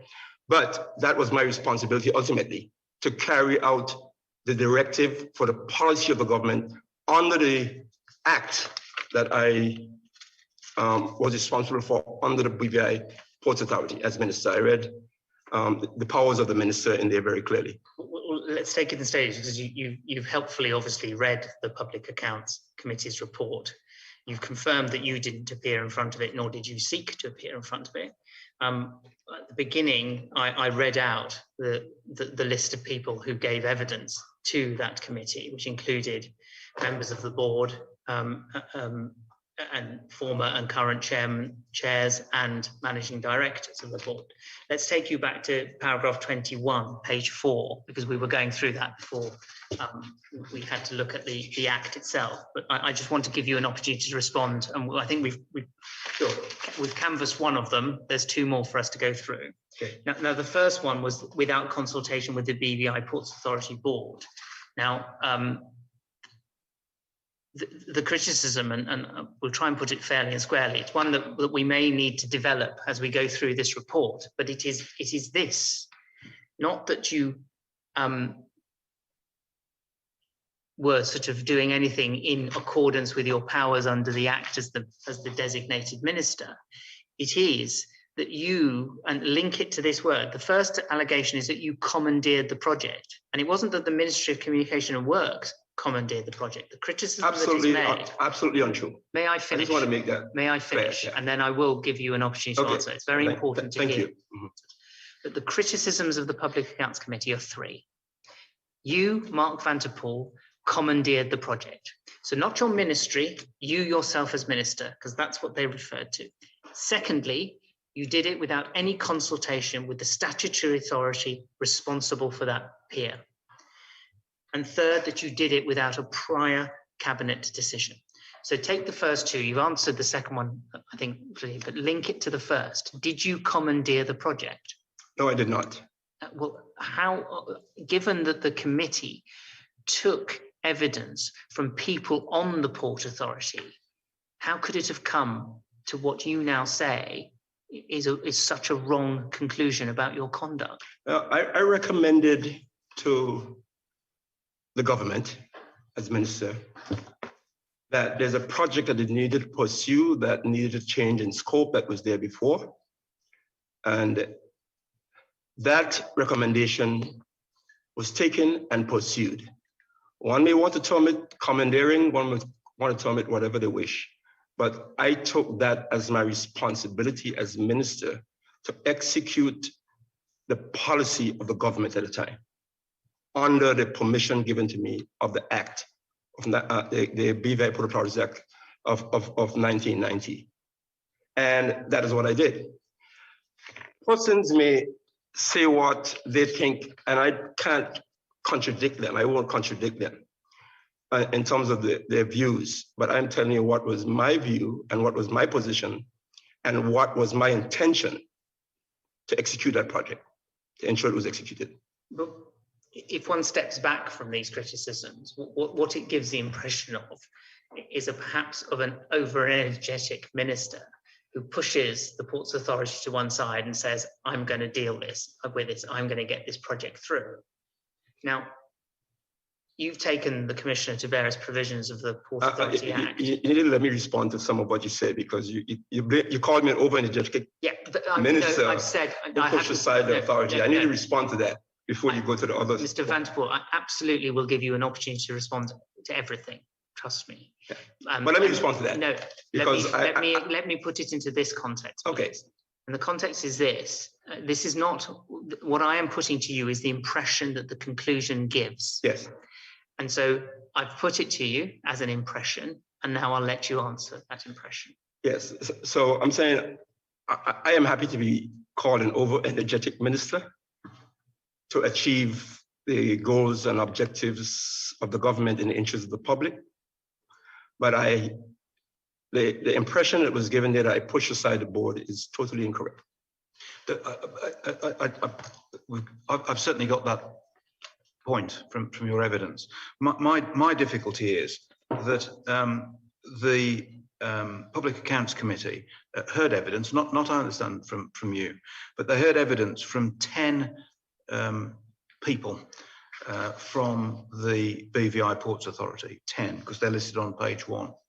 And as a result of hearing evidence from the Ports Authority, they concluded that, paragraph 2, the board was not participatory in vital decisions concerning the project.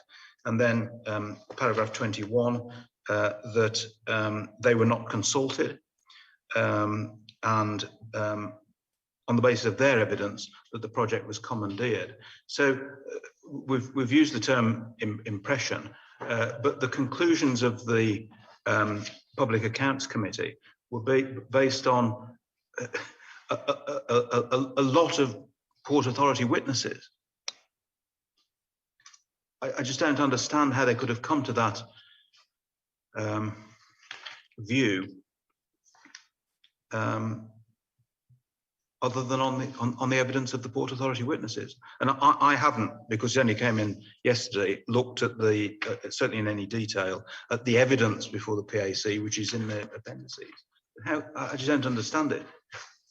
Yeah, Commissioner, I appreciate that, but I would respond by saying that evidence was given. I would not refute the evidence. I just said what my position was, because persons may have had their opinions and they may have given that evidence. And I'm not going to sit here and suggest that is wrong, but I'm telling you what and how I went about to get this project moving. And I'm satisfied in my mind that that's what we're doing. The evidence is there. The Public Accounts Committee report is there. It has to be in record. Fine. And so is all the generals, which is a proper job to do. But I'm letting you know as Minister how I'm giving you witness from me. What your conclusions are, hopefully they will be understood, but that's my evidence. Thank you. Yes, thank you, Mr. Rowett. Deal, please, Mr. Vanterpool, with the third aspect of the conclusion of the Public Accounts Committee at paragraph 21, and that is that you took this step, and the step they're criticising is the decision to change the scope of the project, to go from 12 million up to 70. But what they say that it was done without a prior cabinet decision. Is that a criticism that you accept? No, I don't, because nothing was done and no decision was made until the cabinet approved the scope of the project. So I don't know how that could have been a conclusion. No decision was made. Nothing was executed until the cabinet approved it. There's no way that I would have, as a minister, approve a project moving from 12 million to 70 million on my own. That would not have ever happened. And therefore, that part I would say, I don't know where that evidence came from, but that's not correct. For the cabinet to approve that change, they would have had to have a paper. That paper would have been prepared by your permanent secretary, wouldn't it? Mr. Commissioner, may I say, one would explore the project as to how it should go forward. Once we have come to conclusion as to where and how it will go forward, a cabinet paper will be prepared and submitted. That was done at the right time when a cabinet paper was necessary to go forward. Until that time, the project was not authorized to go forward.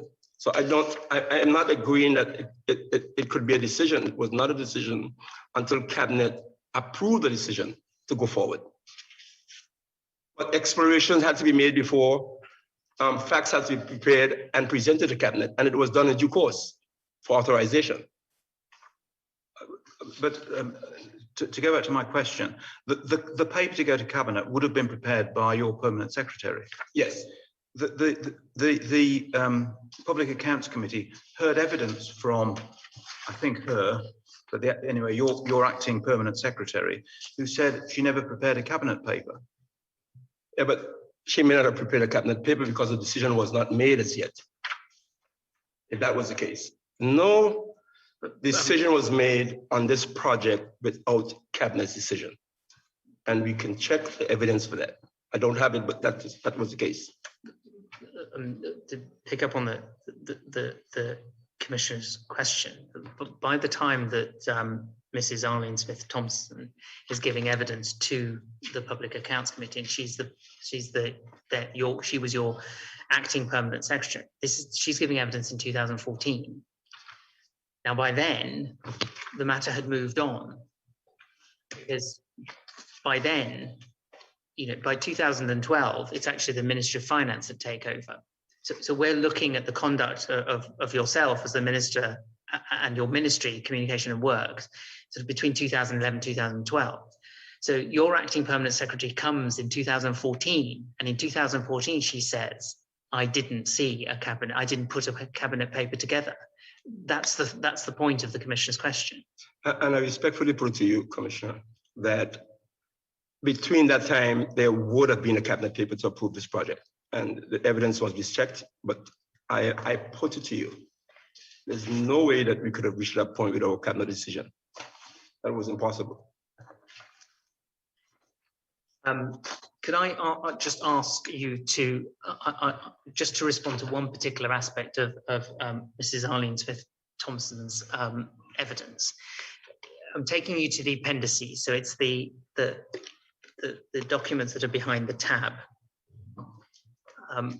Her evidence begins at page 81, again using the numbering in the middle, bottom of the page.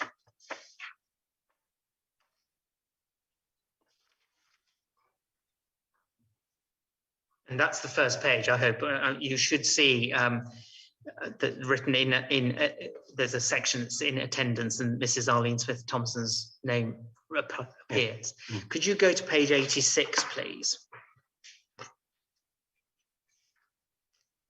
Now, some of the questioning that was made by honourable members of Mrs. Arlene Thompson focused on what they described as the consultant, Mr. Skelton Klein. I'm going to come back to that topic if I may. I just want to ask you about an answer that the acting permanent secretary gave, and it's, if you look at 34, the member for First District, I think that was and still is the Honourable Andrew Foy, isn't it? Is that right? Yes. Yeah. The member for First District asked whether the terms and conditions, the amount of the contract, whether it was done by negotiation with the consultant. That question doesn't matter at the moment, but what the former acting secretary then said was she stated she was not privy to that part in terms of how it came about, how his fee was decided upon. She indicated she tried to ask questions with that process as well as with some other processes that were somewhat similar in nature. And this is the bit I want to draw your attention in particular to, Mr. Vanterpool. It continues as follows. She noted that she was reminded by the Honourable Minister who drew her attention to the Constitution Order 2007, Section 56, Clause 5. It speaks of the Minister being assigned responsibility for the administration of any government department, and the Minister shall exercise direction and control over that department, including implementation of government policy as it relates to that department. Subject to such direction and control, the department shall, less otherwise agreed between the Governor and the Premier, be under the supervision of the Permanent Secretary, who is a public officer. She stated that sitting in the PS's seat, that clause in the Constitution presented an area of conflict because it was the minister asserting his control based on powers he thought that was vested in the Constitution, but the latter part of the clause was still speaking about the permanent secretary. She further indicated there were other codes, acts and regulations that pointed to the accounting officers carrying out their duties and responsibilities by law. That was source of conflict, but she did understand the urgency with which the Honourable Minister wanted to move. She stated as acting PS, she did not want to stand in his way because she also tried to support him as best as she could. Now, it's a Section 56 point that I wanted to ask you about. You should have on the far end of the desk, you'll see that there's you have to hand already your copy of the Constitution. So that's helpful. Let's turn up Section 56 and look at what it says. Commissioner, you find it at 30 in the bundle. Thank you.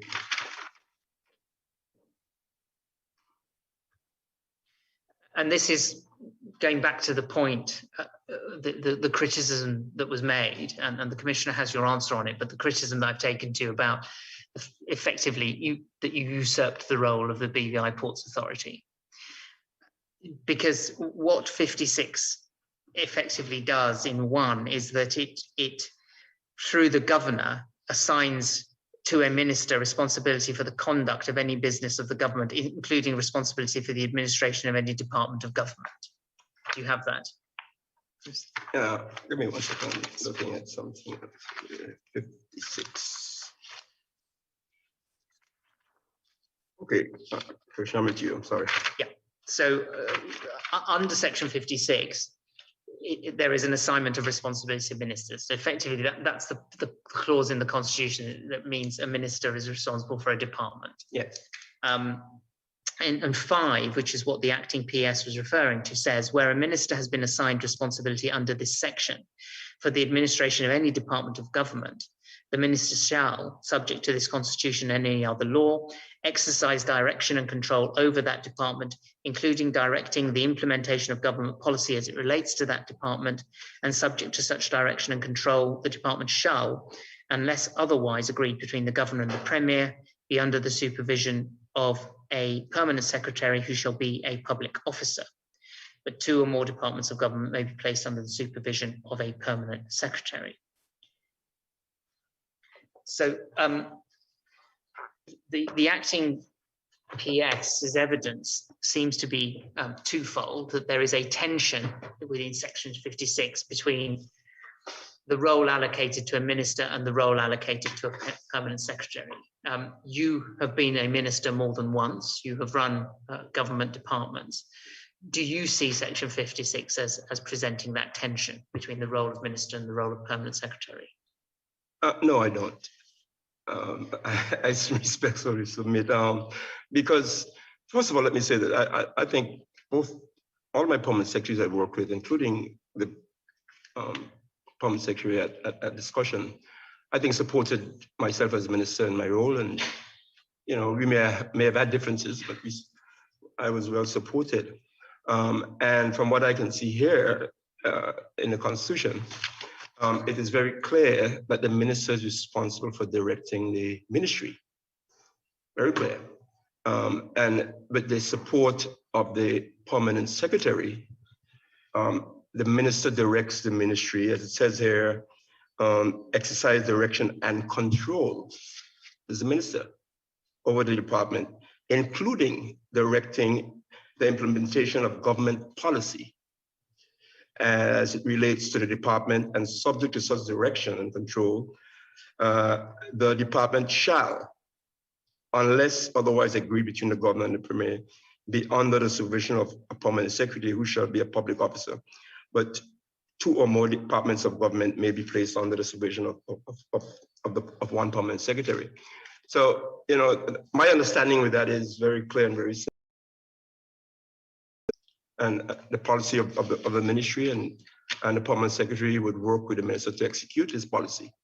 And further in it is the understanding under our, I believe, our Finance Act, is that the permanent secretary is the accounting officer of the ministry.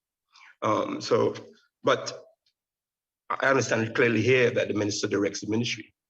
Well, I suppose it's directs and controls, but it's 2 things, isn't it? The first, going back to what Mrs. Arlene Smith-Thompson said, was it seemed to be that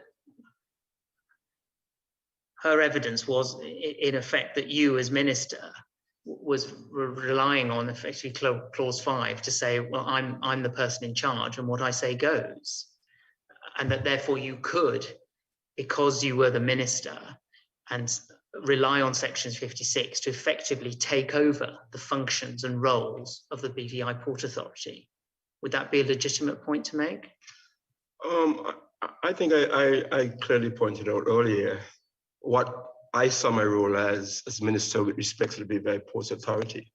And even and within that that context, yes, the BVI Ports Authority had a certain responsibility and line of direction to the minister, and the permanent secretary was expected to carry out the minister's direction in that respect.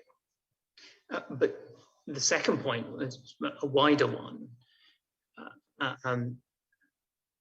is, in your view, does Section 56 mean that it is the minister that bears ultimate responsibility for the way that a particular ministry functions? Precisely so. And sort of put it in kind of, I suppose, more simpler terms, the buck stops with the minister. Precisely so. But you've made clear that you disagree with the central criticism of that part of the report, which is that you usurped the function of the BVI Ports Authority. You've made that clear to the Commissioner. Is there any particular provision in the Ports Authority Act which you rely on to say that you were entitled to do that you were entitled to take on the job of the Ports Authority? I think you were saying that. I didn't say that. I did not take on the job of the Ports Authority. I made it clear that as minister, I was responsible for the direction of the Port Authority, especially when it comes to capital development, as was pointed out in the Act. But I did not wish to take on the role of the Port Authority. And so, if I may, and I go back to the Act in Section 4, as I pointed out earlier, make it very clear. Section 4A, the function of the authority shall be to provide, operate, and maintain all port and harbor services and facilities in the territory as the minister considers necessary. So in this, I just want to point out that my role was not to run the authority. My role was to direct when I saw it necessary, especially when it came to capital developments, as explained in the Act, that I have to approve the budget for capital activities. I must be able to, in the interest of the public, direct the port to carry out certain activities, and that was my role. But I would not suggest at all that I was responsible for running the Port Authority, and I would not like to, as minister, that was not my function. The point is that, and we're still on the, how did 12 million turn into 70 million question. The conclusion of the Public Accounts Committee was that didn't happen through consultation with the board of the Ports Authority. It happened through you taking decisions. Now, are you saying that, do you accept that conclusion?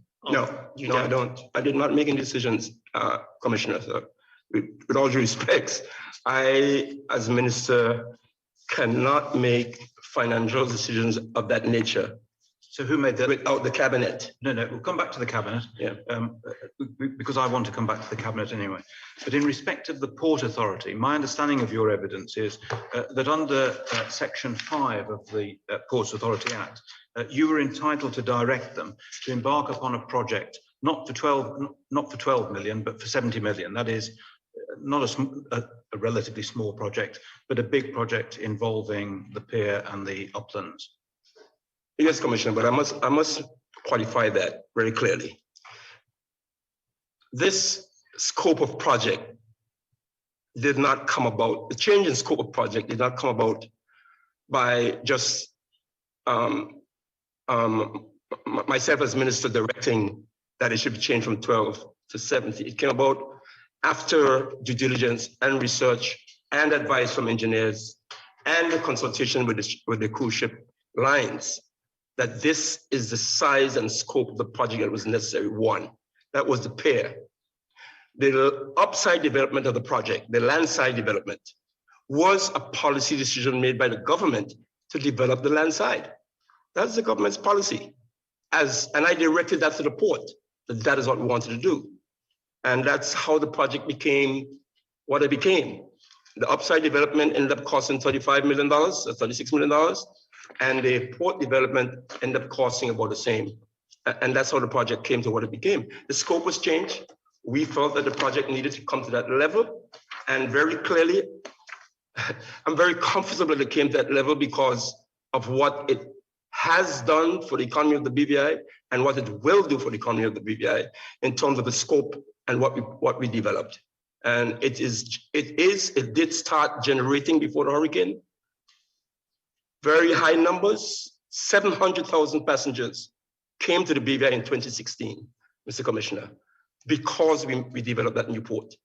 The new port was named the best port in the Caribbean. But not under this proposal, under a later proposal, as I understand it.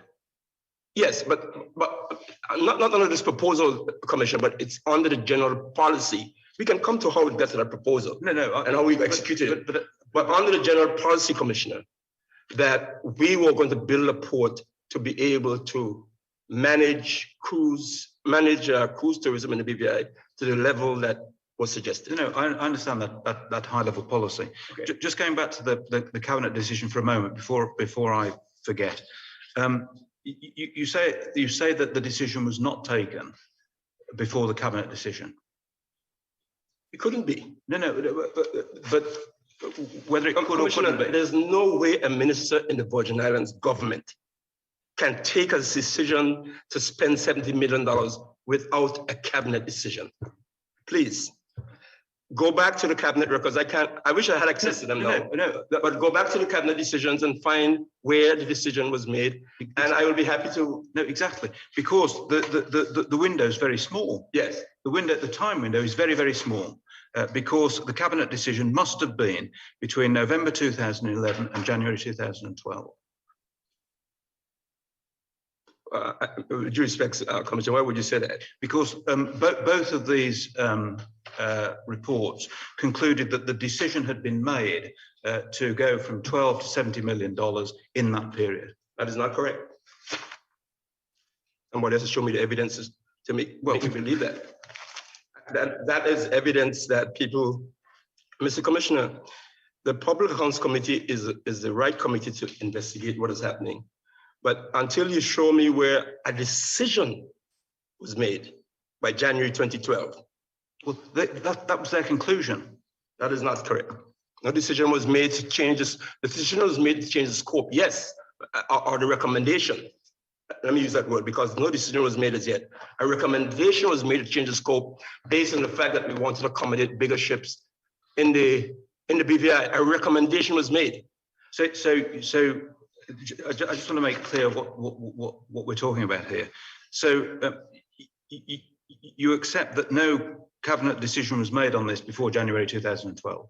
I don't think that was the case, no. Right, okay. Because when they say without a prior cabinet decision, that is what they mean. No, that was not the case. It wouldn't have been made by then, Mr. Commissioner. So I'm just trying to get where really you depart from these two reports. But you seem to depart from these reports not on the basis of there being a cabinet decision or not, but on the basis that there was a decision to change the scope of the project, because that's what both of these reports conclude, was made before January 2012, and you say that that was not the case. It was a recommendation. A recommendation to whom? To the government, that this is the way we should be going. And then when the right due diligence was done and a final decision would have been made by the cabinet, then we proceed. But a recommendation, there had to be some work to be done before you can put a project to the cabinet. And that is what happened. It wasn't done by January, no, that is correct. Thank you very much, that's very helpful, thank you. Commissioner, I've noticed the time. I'm going on to another topic, so I wonder whether we could have perhaps a very short break. Shall we have until 2:10, which is about 20 minutes? Yeah. We'll come back at 2:10, Mr. Vanterpool. Thank you very much. Thank you very much.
Thank you, Mr. Rao. Thank you, Commissioner. Mr. Vanterpool, can we go in the Public Accounts Committee's report to page 5, please?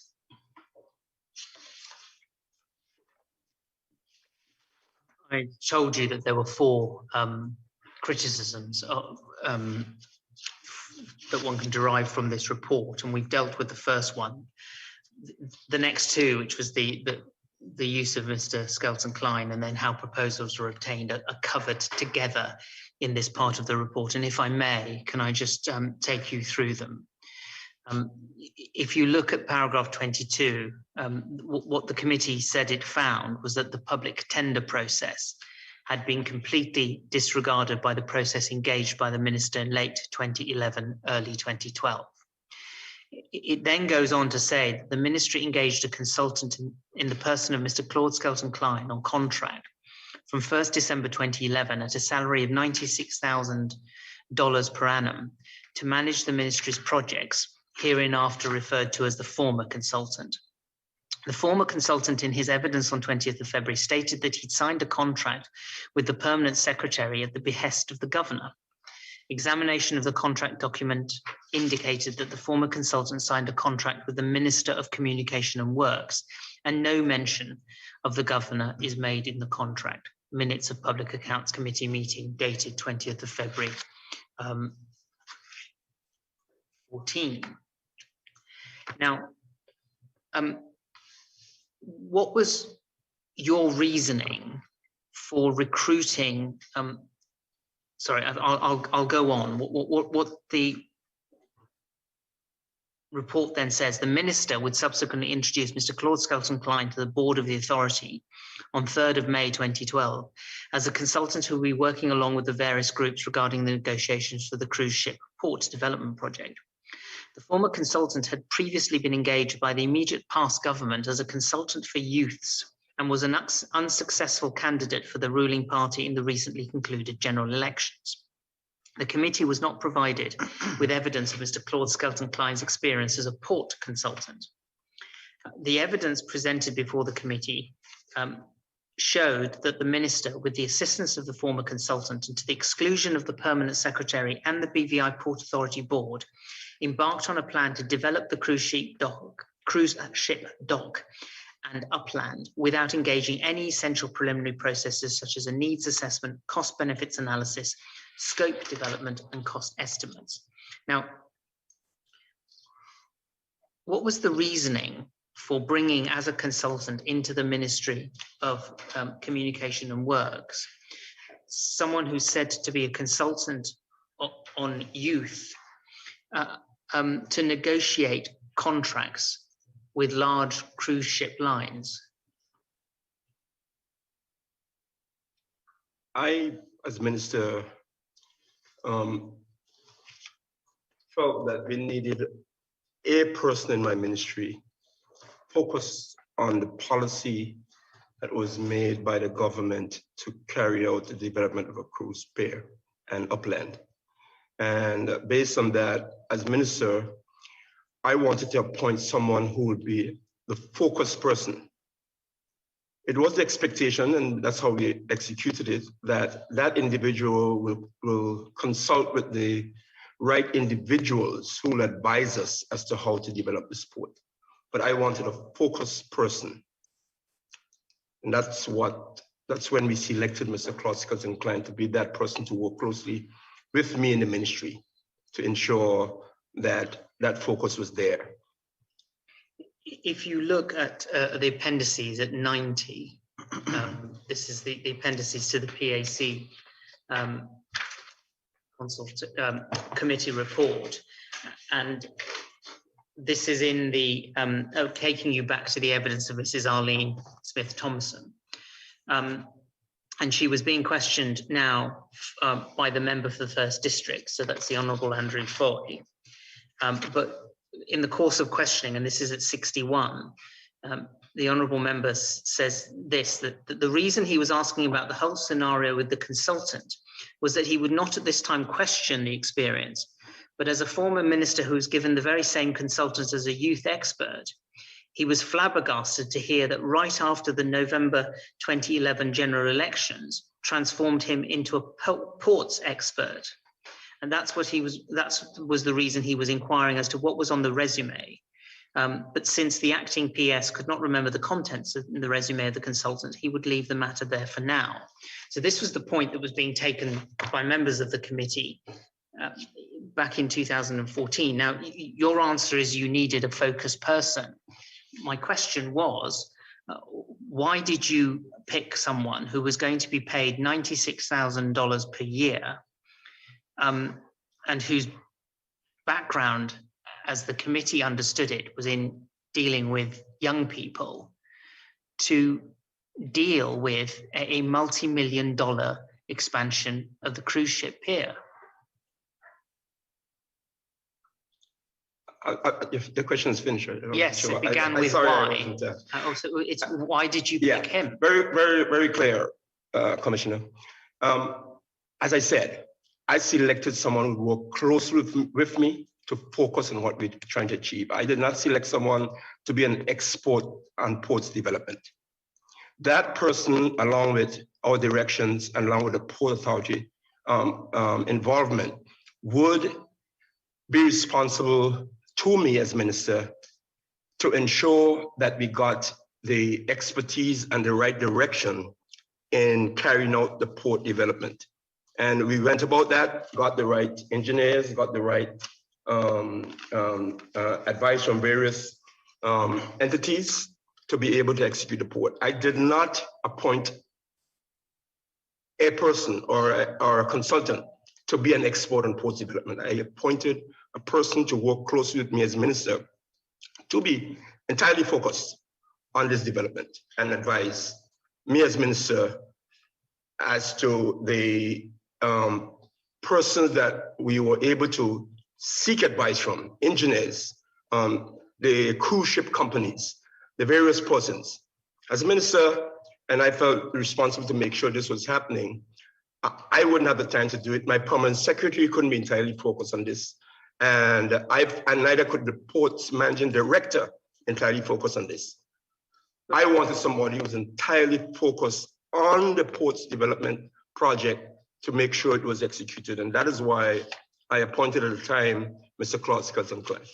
Was the recruitment of Mr. Skelton-Klein to this important post undertaken through a competitive process? No, it was not. So you decided when you arrived, I need a focused person, and it will be Claude Skelton-Klein. Yes, and Mr. Commissioner, all over the world, the governments appoint consultants to give you advice. It's not always, I can put it to you, that the United Kingdom government doesn't always, when they appoint a consultant, put it out to bid, especially to ministers. If that is the case, I would be happy to look at the evidence, but I cannot. I was very comfortable appointing someone as we got into office to execute these projects to advise me on the matter, and that's what we did. But in terms of his experience and qualifications, you say that he had no experience at all in ports, but what in his experience and qualifications made you think that he was the right person for this job? Because no doubt other people could have been focused. That other persons could have been focused, yes, but it was my prerogative as minister to select someone who I was comfortable with and who I felt I could trust to execute what I wanted to be done. And I'm sure there were other persons who could have been more qualified, but it was my position at the time as minister to select someone who I could trust and who I could ensure would carry out the direction they wanted to carry out in terms of the port development. So, you know, one can argue all day that they're probably better persons. Yes, I agree they may have been, but that was my prerogative and that was my decision I made, Mr. Commissioner. Right, thank you. But the point is that the consequence of your decision was that a salary of 96,000 per annum. Now, would that have been done under a petty contract arrangement? Yes. So you wouldn't have had to take that to cabinet and get a tender waiver. No. And your evidence seems to be that the basis of why you thought Mr. Skelton-Klein was the best person for the job was that he was someone you could trust, and he was someone who could fulfill your directions. That's what it comes down to. That's what I said. But he had no expertise in developing real estate. Commissioner, or a you know, peer. when you make me repeat what I said, I think I hope I can respectfully submit that you're not being respectful. I answered it already. Well, with respect, Mr. Vanterpool, I don't accept that. I'm Okay, entitled. did you understand my answer before? Yes. No, but Mr. Vanterpool, I think we need to be very clear on this evidence. Yes. I understand that you've said that you appointed Mr. Skelton Klein because you felt comfortable with him, you could trust him, and you thought that he would do what you wanted him to do. But other than that, on your evidence, he had no other qualifications or experience for the job. And I think we just want to make clear that that is your evidence. That is my evidence. Because the reason for me trying to take it in stages, Mr. Vanterpool, is that if you look at paragraph 25 of that PAC report, where they say that he was been engaged by the immediate past government as a consultant for use and was an unsuccessful candidate for the ruling party in the recently concluded general elections, that could be said to be an implication that there was some impropriety in your decision to appoint Mr. Skelton Klein. Was there any impropriety on your part? Absolutely not.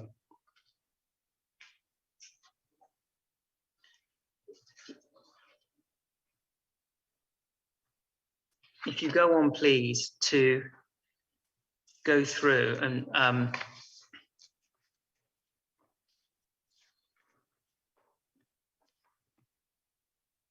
29, please.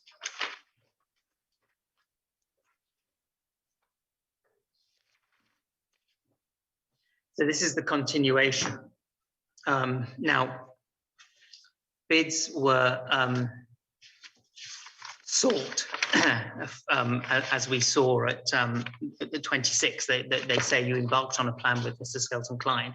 At 27, Mr. Skelton Klein's evidence to the committee was that he believed that that companies were solicited for the development through an electronic bid by invitation process that he believed was issued regionally by the Ministry of Communications and Works. Does that accord with your memory of how bids were solicited for the development? No, it does not. What was the way that bids were obtained? As I recall, there were 3 stages of this. That was the first stage that we embarked on. 3 companies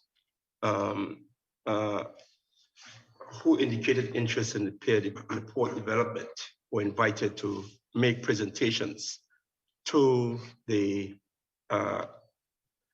caucus and then to the cabinet. And those 3 companies made their presentations. That is as I remember. I don't recall any specific bids or invitation being sent out. It may have been, but I don't recall that. If you look at 28, the report of the Public Accounts Committee says is that this claim, and that's Mr. Skelton Klein's recollection as to how bids were solicited, was not supported by evidence provided by the former acting permanent secretary, who told the committee that the Ministry of Communications and Works did not send out any solicitations for bids. She advised that the minister and former consultant were the ones actively involved in this process, and her efforts to guide the minister and former consultant on the proper processes were largely disregarded. And then it continues, between January and March 2012, 3 proposals for the cruise ship port development were received by the minister and the former consultant through a process that lacked transparency and did not involve any form of public tender or open solicitation for this multi-million-dollar public project. These were assessed by the former consultant and forwarded to the minister for decision. Now, all that the the Auditor General was able to say was just that 3 proposals were received by the ministry. She didn't add anything. So whatever additional information we have comes from the Public Accounts Committee's report. But what it seems to, their conclusion seems to be that there wasn't an open process conducted by the Ministry of communication works, leave aside that they would say to you it should have been done by the Ports Authority, but that it was just you and Mr. Skelton Klein undertaking this process. Do you agree with that conclusion? No. The three persons who were involved in this presented to the cabinet, the caucus of the government, and that's the process that was taken. Well, that's, with respect, Mr. Vanterpool, is something that happens later on, isn't it? It's the first question. What the Public Accounts Committee's conclusion goes to is that, you know, these bids weren't coming in to the Ministry of Communication and Works. The ministry didn't go out into the market and invite bids, and then they came in, because the acting permanent secretary's evidence is she had nothing to do with it. And in fact, she tried to persuade you and Mr. Skelton Klein not to disregard the proper processes. What the conclusion of the Public Accounts Committee is that you and Mr. Skelton Klein went out and got bids yourself. Is that what happened? No, as I said before, three interested parties presented to the government their ideas of what they could do for the development of the port. But you've told us that you don't recall any bids or invitations. I think Mr. Rowett's question goes to how did the three companies come to your attention? They didn't come to your attention through your having an open procurement process. His question is, did you go and how did they get onto the list? As far as I recall, interested parties came to the government and offered their ideas about the development of the port. I can't recall exactly but it was knowledge that the government was about to develop a port, expand the port, and persons came and presented, three interested parties that were involved with cruise ship business, and those parties came and presented. That's how I remember. But I would totally agree with you. There was no public bid or any. And there was no proper procurement process. I would agree. I would agree the procurement process could have been different. Well, in what way could it have been different? It could have been a public procurement process. Well, your acting permanent secretary's evidence at the time is that there was a process and it was disregarded. Do you accept what she told the committee, that the processes were disregarded by yourself and Mr. Skelton Klein? The government made a policy that they were going forward to develop a cruise pair, and three persons made a presentation and a bid to the government. Now, that may not have been the exact procurement process that should have been followed, but that is what happened. Reaching back into your memory, were the three Carib Invest, Trident Development Enterprise LLC, and Tortola Port Partners? Yes, those were the three. Correct. So there was a decision by cabinet that the port would be developed. You identified someone that you wanted to be your focus person, and there you both were. And suddenly, three entities appeared and just said, "Here are our plans," and they went through to cabinet. That's what it comes down to. You can put it that way, but the three entities, it was very clear knowledge within the cruise industry that the BVI was about to develop an upland side of the port and expand the cruise pair of the port. And the persons came and made presentations. That's the way I saw it. And this was at that time, it was a $57 million investment. And do you recall deciding to go with Tortola Port Partners? Commissioner, let me expand that a little bit because I appreciate you asking the question. There were three bidders. One wasn't interested in the pair side of it. That is, I think it was Carib Invest, I think. From we had Carib Invest. The three, you just mentioned them. Trident Development Enterprise LLC, and Tortola Port Partners. Okay, so yes, just to help you, it's at 623 in the Auditor General's report. Carib Invest only gave indication they were interested in developing the land side of the development. The other two were interested in the other side of the development. And we had a case where in the presentation, the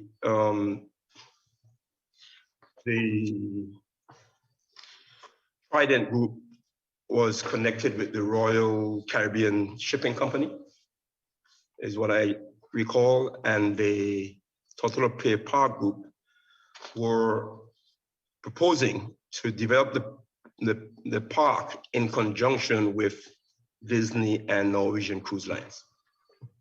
The main factor in selecting the Total Play Park Group was an issue of finance. The Total Play Park Group were offering to charge $15 in taxes per head, and the other companies were not prepared to offer taxes at that level. The then tax for per head of a passenger coming to the BVI was $7 in season and $3 on the off season. And we felt that the $15 per head tax that was being offered was attractive to us for the territory, along with what economic advantage the pair would develop to input into the economy. The estimate at the time was about $100 million based on $100 per head of passengers in terms of spend in the territory. That was the economic factor. We were attracted to that, and therefore we began to pursue that direction. What I'd like to do now, Mr. Vanterpool, is just to take you to some specific parts of the report so that you can give the Commissioner your response to those parts, all right? Yes. And it is important, it may mean I repeat my questions, but it is important to get your answers. Yes. To the questions that I put. If you go, please, to page 7, and look at paragraph 31. This it's now returning. It's under the heading BVI Port Authority lack of substantive involvement, but it's moved on in time because we're now at the point where the bids, if you like, or the approaches are being considered. And earlier it was just about the decision to expand the scope. So at 31, the committee says this: the committee examined the process through which Tortola Port Partners was selected from the 3 proposals received between January and March 2012 for the development of the cruise ship pier, and found that the decision was unilaterally taken by the minister. The former acting chairman, in his evidence before the committee, explained that he understood the role of the board to be one where they advise the governments on matters that pertain to the ports, as well as help the government set guidelines and priorities for the management of the port. He opined that the responsibilities had been taken away from the board by the way things had been done since November 2011. November 2011 was when you came into post as Minister for Communication and Works. I'm going to pause there. Do you accept or reject the criticism that the decision effectively to go with Tortola Port Partners was taken by you alone? No, absolutely not. Who took the decision? The cabinet, the board, cabinet of the country. At this juncture, Mr. Commissioner, may I ask a question? Did the commission receive a PAC dissent report on this paper? A PAC on Public Accounts Committee dissent report? No. I think you need to receive that report. Well, with respect, Mr. Vanterpool, I mean, we sent this document to your lawyers. It was made clear, and it would have been clear from the way we sent it, that you were going to ask questions about it. Your lawyers can best help the Commissioner if in advance of you giving evidence, and certainly even before you start, drawing the Commissioner's attention to documents that may be necessary. And that's for 2 reasons. 1, it doesn't disrupt the Commission's proceedings, but 2, it allows for you to be treated in a fairer way, because I might have asked you different questions if I had known that that document existed. Yes, I appreciate that. But Mr. Commissioner, I would like you to appreciate that I didn't even recall that this document existed until I got it during lunchtime. And it is important that this document was laid on the House the same as this one was laid on the House. And I think it's important that we may not use it in this questioning now, but it is important, and I want to send it to you, that that report be looked at, because the PAC report that you're looking at is what the dissent report suggested, that it is highly political, that you are questioning me on. You need to see the dissent report and look at the two in conjunction. I would respectfully submit. Can I just make sure I understand what this report you've just referred to is? This is a dissent report of the Public Accounts Committee. It's a subject. This was laid in the House and is dated the 14th of. The 16th of April 2014. Well, it can't be a dissent then, because this is dated the 13th of June 2014. No, this was an interim report before that dissented how the approach was being done, and it was sent at the time by Honorable Marlon Penn on the report of the Port Development Project that was done at the Public Accounts Committee. It was laid in the House. I mean, it's clear from the content of this report that the Public Accounts Committee produced an interim report. Yes. Is your explanation to the Commissioner that in response to that interim report, the Honourable Penn then submitted a dissent report? Correct. And so that's why it's earlier in date than the final report. Correct. That we're yes. asking you questions about. Yes.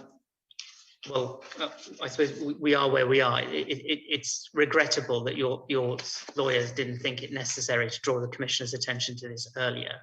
Are you in a position to provide that dissenting report to the Commissioner? I can send it to you electronically right now.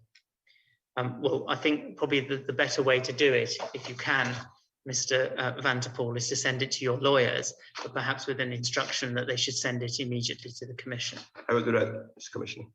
Thank you. And I'm still sort of at the moment struggling slightly because we haven't got the report as to understand what it is. There was an interim report. There was an interim Public Accounts Committee report. We know that because it's referred to. This was a dissenting report to the interim report. Yes, Mr. Commissioner. But and we'll look at it. When we get it, we'll look at it. But this is the final report. So where does that leave the interim report? No dissent to the final report. I'm sorry, that should have been a question. We don't know. Yes. Was there any dissent to the final report? I can't answer to that, Mr. Commissioner, but I think you. But none you know of. None I know. Okay. No, Mr. So I'm just trying to work out where we are at the moment. We are asking you questions on the final report, which overtook the interim report. But you say there's an interim report with a dissent, which we will look at. Yes. But it's not necessarily the case that undermines any of these questions, because we're questioning you on the final report. But we'll take a look at it, Mr. Rowett. Thank you, Commissioner. And probably Mr. Vanterpool, given that there is the final report. There doesn't appear to have been a dissent to the final report. It is very important to get your response to this report. No, I appreciate even though we are now 7 years further down the line. So let's go back to paragraph 31. The first criticism that the Public Accounts Committee make of you is that the decision was unilaterally taken by yourself. And that is one that you do not accept. Is that right? No, not at all. What is the reason why you don't accept it? Because it wasn't. Simply that. I didn't make any unilateral decisions as so stated. So what was it that went to Cabinet? All decisions in my ministry regarding the sport development at this stage were taken to the caucus and then to the Cabinet of the government for approvals. I, as minister, made no unilateral decisions in this respect. And again, forgive me for wanting to be precise, but are you saying that we've established that the three bidders, if you like, were Carib Invest, Tortola Port Partners, and then Trident Development Enterprise? Is your evidence to the Commissioner that all three proposals, all three bids were taken to Cabinet and then Cabinet made a decision? Yes, correct. So it wasn't the case that at your level of minister, you looked at the three, assessed them, and said, right, we'll go for Tortola Port Partners. I'm taking that to cabinet. That is not the case, absolutely. So what was the role of Mr. Skelton Klein in helping you to assess those bids? His role was to assess them, recommend, and retake into cabinet. Well, which And the cabinet did also hear from the three persons in presentation. okay? It wasn't a unilateral decision by Mr. Skelton Klein or myself or both together. And that is not how it works. Respectfully, that is not how it works. So I don't understand how one could assume that I could make a unilateral decision on a major project like that. That is not how it works. Well, I'm sorry, but this is the Public Accounts Committee that made the, it's not an assumption, they made that finding. Yeah, a public accounts committee led by the Leader of the Opposition.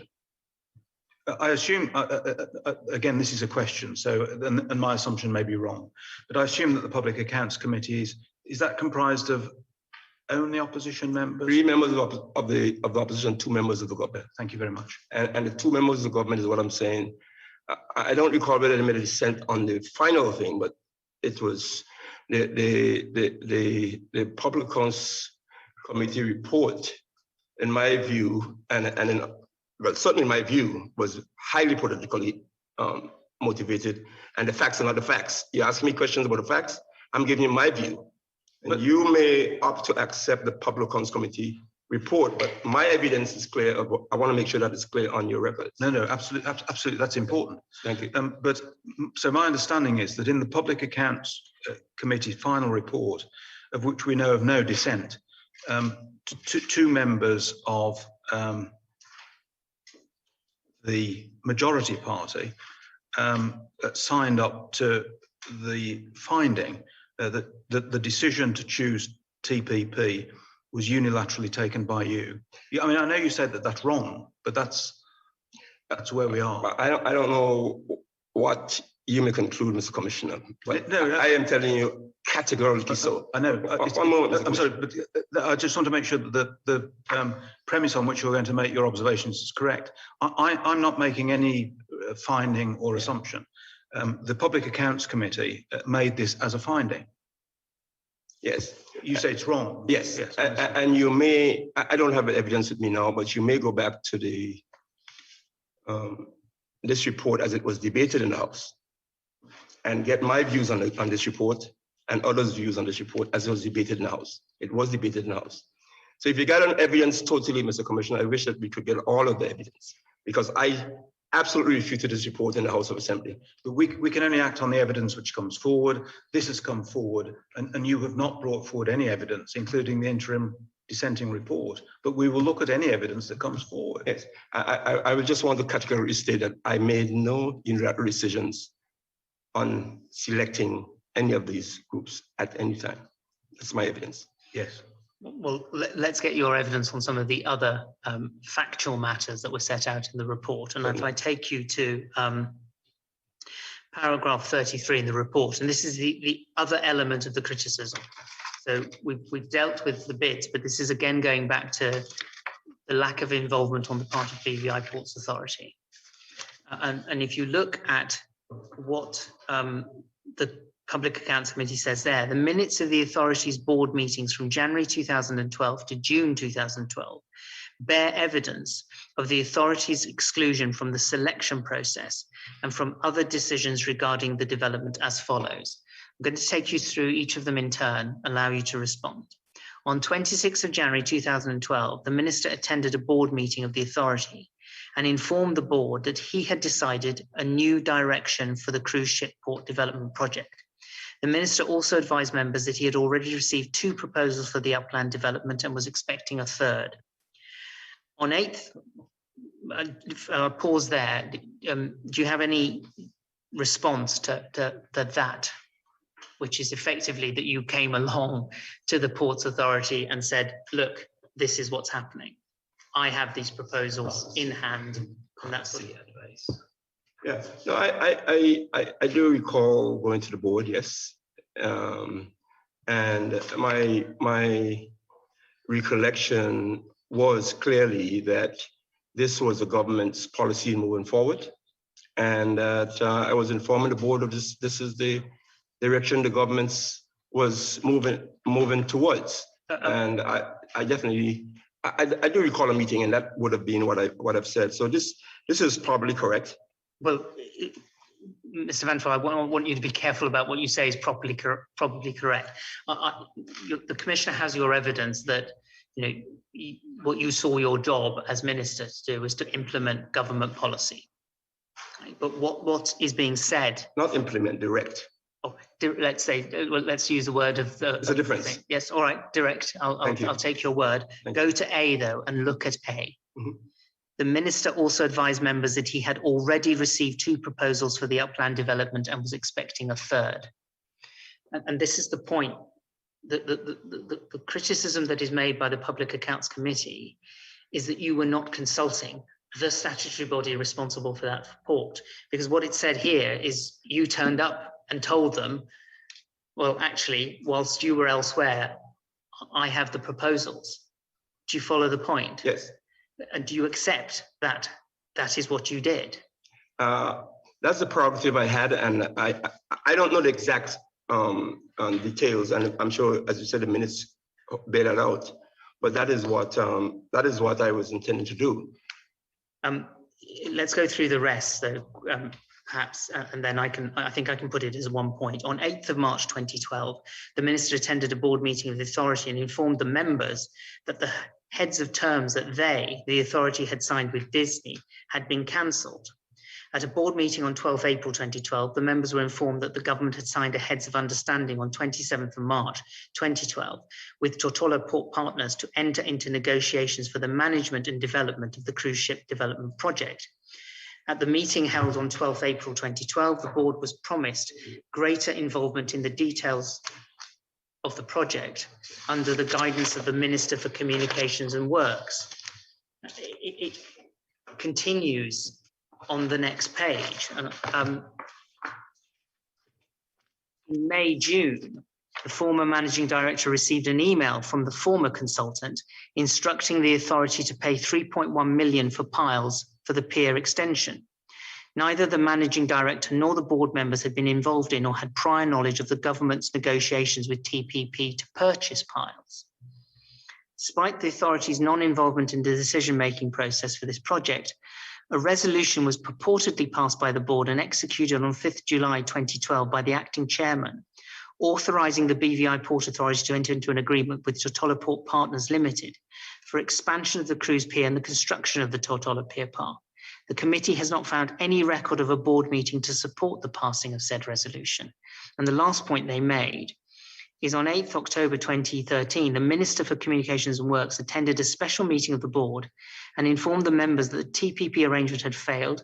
The government would be transferring the cruise ship port development project back to BVI Port Authority.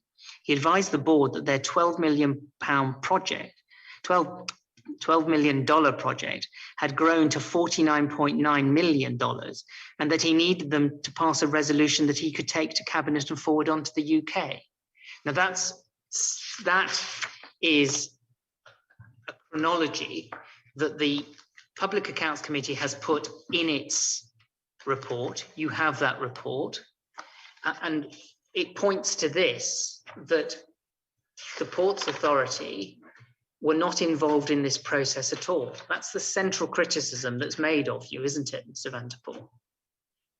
That you turned up to them, you handled the proposals, you decided that what the arrangement they had with Disney should be cancelled. You told them that a heads of understanding had been entered into with Tortola Port Partners. You said that they could have greater involvement, but under the guidance of yourself. And then, but when it came to paying money, you told them they had to pay the money. So the criticism is that there was no meaningful consultation or involvement of the Port Authority in this project once you took it on. That's what it comes down to. Do you have any response to that criticism? Yes, could I ask you one question before you give your response? Yes, which will, These paragraphs A to G, are they, I mean, you said that A was probably correct. You accepted that that was your intention, probably correct. So of these paragraphs A to G, do you accept that they are more or less correct? You may say, I was entitled to do this, or even I had a duty to do it, but are they essentially factually correct? Mr. Commissioner, whatever report is here is not truthful that as minister and as the Ministry of Commissioner works, that the board of the Port Authority was not involved in the direction of where we're going. That is not correct. Thank you. The board was involved. At what stage did the board become involved? At different stages, and you can see the meetings there. Going to a meeting with the board, if the board has a concern, each of those meetings, the board has a right to raise their concerns. And the board was told many times, you're talking about 8 months here or most. The board was consulted, the board was discussed, the board was aware of what we were doing. This is not a correct statement written in this document. It's not. I will refute that every day. I think the commissioner has that point, but just to understand what you say the role of the board is, because the role of the board seems to be that they, at your direction, this is the 3.1 million for piles for the pier extension. Their job was to, or they had a role in entering into. They had a role in simply paying out money to TPP when required. That was their function, it seemed, on what you were telling them. But why was it that in 2013 you are reported as saying that the development project was going to be transferred back to the Ports Authority? Mr. Commissioner, let me be clear. A board, in meeting with the board has its right to reject or accept and pass a resolution. As minister, I may present to them what I would like to happen and give them that direction. But the board has the authority to either reject what I put to them or accept it. And at the end of the day, if they pass the resolution, that is a resolution of the board. And that is what happened. So was there a resolution of the board? I mean, did you come to the board and say, this is what's going to happen to this development? And did they pass a resolution that said that the Ministry of Communication and Works should take the lead in progressing the development? That I said earlier that the minister in section 19 has authority to direct the board. The minister may give the authority general directions in writing as to the performance of its powers under this act as matters which appear to him to affect the public interest, and authority shall give effect to those decisions. Yeah, I understand that, but the reason for my question, Mr. Vanterpool, was that just a few moments ago, you said that you can turn up to a meeting of the board, you can give them a direction, and they can accept or reject it, because it's up to them to pass the resolution. Mm-hmm. So the question is, did they pass a resolution that said? As far as I'm aware, yes. So the port's progress in going into this project had to be executed by resolutions by the Port Authority. That was the case. From the beginning of the project, from the beginning of 2011, November 2011, when you came on as Minister for Communications and Works, when was the board passing resolutions that in effect had the effect of shifting the responsibility to enter into negotiations, obtain proposals to the Minister of Communications and Works? So a board resolution is necessary when it's time to execute the project and expend money. I gave directions to the board we want to move this way in the project, and I expected, based on my authority, to have the board move in that direction. Government's policy, in my view, by any board cannot be stymied by a board if they see differently. That's the way I see it. So the government's policy must be carried out. And that's why the authority, that's why the law gives the minister the authority to give direction to the board in the interest of the public. So well, what is the legal basis you're saying for the board to then reject a direction from you? I didn't say there was a legal basis, but that's their prerogative. Well, the board, we assume, can only act lawfully. So if they have a prerogative to reject a direction from you, there must be a legal basis for it. Yes, there should be a legal basis. I don't see one, but I'm saying according to the law, it says the authority shall give effect to such direction by the minister. I mean, again, I don't want to get involved in a legal debate. That section concerns general directions. I mean, that's what it says.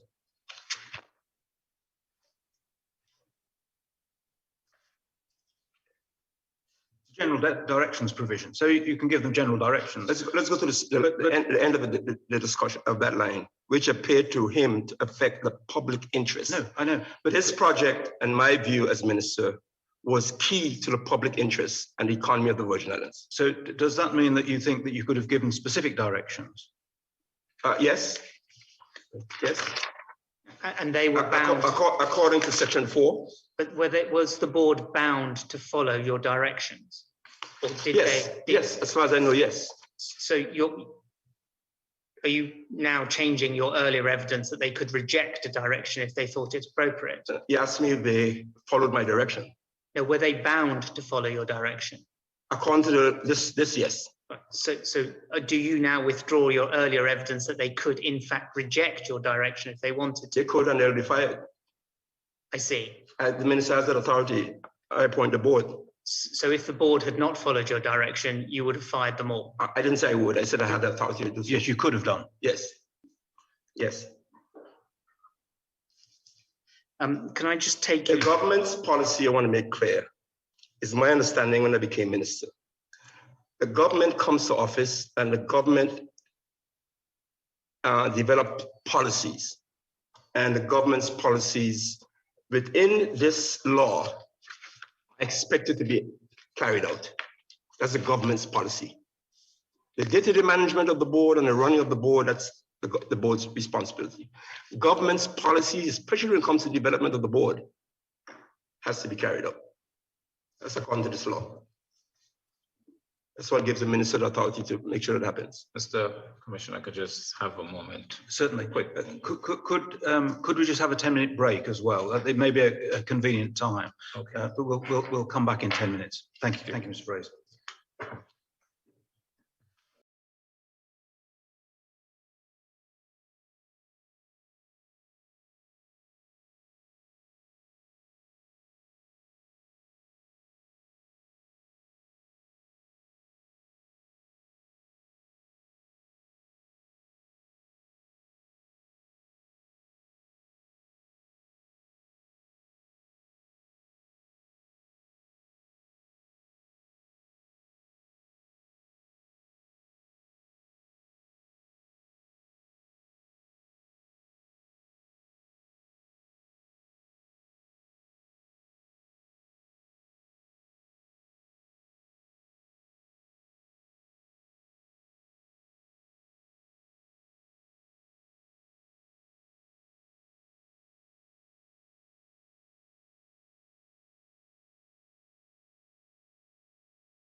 Good. I think we're ready to recommence. Mr. Fraser. Yes.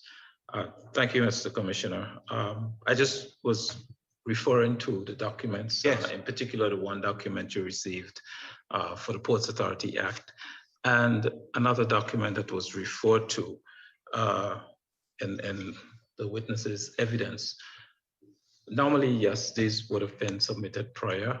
Just wanted to mention that we did have notice of this during the cursory meeting this morning, just before we came in. It's just in a matter of discussion, that's when we recognized that this is a document that would have been pertinent.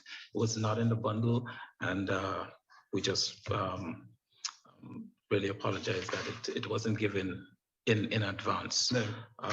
And the second document which we refer to,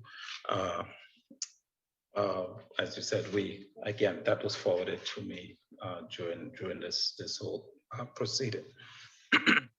Excuse me, but we would be from here on, of course, submitting any document and all the documents to you as soon as we can after this particular hearing. Well, that's right. I mean, I certainly hope that we will have by the end of the hearing all of the documents that we need. But it will be helpful if the interim report and the dissenting interim report could be sent to us. Those are the only documents that I think have been referred to so far, other than the act which you've given us. Thank you. Those two in this, yes. Thank you very much, Mr. Rower. Thank you. Mr. Vanterpool, I want, again, in fairness to you, to take you to two other paragraphs. I'll take them together and then allow you an opportunity to respond to them. Yeah. If you look, please, at page 13.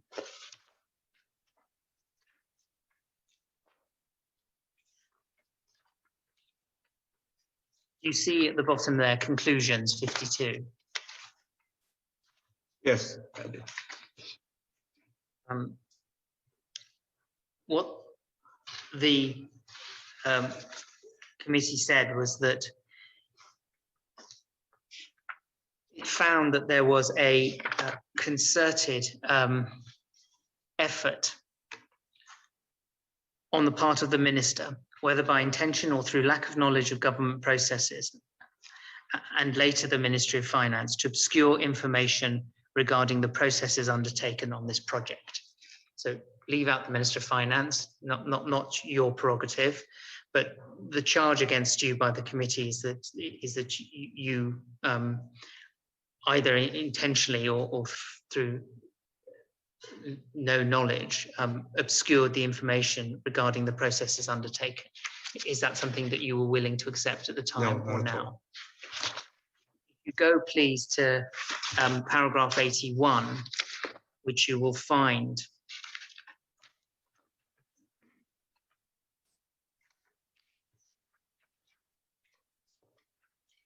now. This is in a section of the report called about escalation of costs. I'm only taking you to the parts that relate to yourself as Minister for Communication and Works at the time. At 81, what the committee recorded was in November 2011, the Minister for Communication and Works took over the project and expanded the scope to include development of the upland and more dramatic expansion of the pier. The Minister failed to approach the authority for advice and guidance on what the authority's plans were and how his proposed expansion could be adopted to best satisfy the need of the industry and the local populace.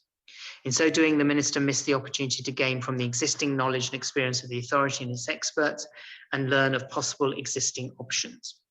This blind approach led to an informal engagement of TPP for a development cost stroke investment of over 70 million, which provided no verifiable level of cost detail and sought to tie up ownership of the central waterfront property for up to 49 years. This was done without any studies or assessments on the impact this development would have on existing and prospective businesses. And then set down the sort of cost and how it came to 70 million. It concludes the process ended abruptly with an intervention that demanded greater transparency and public accountability. Just to put that into context, what happened was in 2012, the project moved to the Ministry of Finance, and therefore you no longer had any involvement in it. That's right, isn't it? Once it moved to the Ministry of Finance. I don't know if I would say no involvement, but the Ministry of Finance in terms of procurement dealt with the project, yes. What was your involvement after it moved to the Ministry of Finance? As Minister, I still had responsibility for the port, and therefore I had to be aware of it. And ultimately, it actually went back to the Port Authority to finish the development. Right. But we digress slightly. What I wanted to give you an opportunity to do was respond to paragraphs 81 and 82, which effectively accuse you of a blind approach. And just to get on the record, your response to that allegation. I have no responses to that. I had no blind approach. I had no intentions of suggesting or doing what they claim. So I totally refute that. Now, bringing the elements of this report that I've put to you, I think it can fairly be described as scathing about the involvement of yourself as a Minister for Communication and Works at the time. You've given, and I think clearly explained to the Commissioner your response to this report and to the parts that I've taken you to. You've drawn the Commissioner's attention to the fact that there is an interim dissenting report. But following this, which was in June 2014, and you were then still in government, did any consequences follow for you as a minister? I'm not sure what you mean by consequences. Well, did you remain? You obviously remained as minister. Were there any, after the publication of this report, and it's laying before the House? You've told us it was debated, but other than that, was there any sanctions imposed against you as a minister? Was there any official recording of any criticism against you as a minister? Did anything happen at all other than it being debated? It was debated, and the Public Accounts Committee report, in my view, and like I said, but in my view, wasn't the real facts. And therefore, in the House Assembly, I refuted it in the debate. And as far as I know, the project continued, and we took a different direction of how it was handled in terms of procurement, but the project continued. As far as I was concerned, in spite of the Public Accounts Committee report, I as minister was carrying out the policy of the government under the authority of the of my ministry and the authority of the Port Authority Act. So I'm not sure what consequences would have come out of that. Well, thank you very much. Commissioner, I've reached the end of my questions. Can I conclude by once again thanking the Honourable Vanterpool for coming to give evidence to the Commission this afternoon, but also thanking him for the way in which he has done so. Yes, Mr. Vanterpool, again, can I thank you again for your time and the clear way in which you've answered all of the questions. Very much appreciated. Thank you, Commissioner. That's our business for the day, Commissioner, but we will have 3 witnesses scheduled for tomorrow. I think we start at 10 o'clock. Good. Thank you, Mr. Rowett.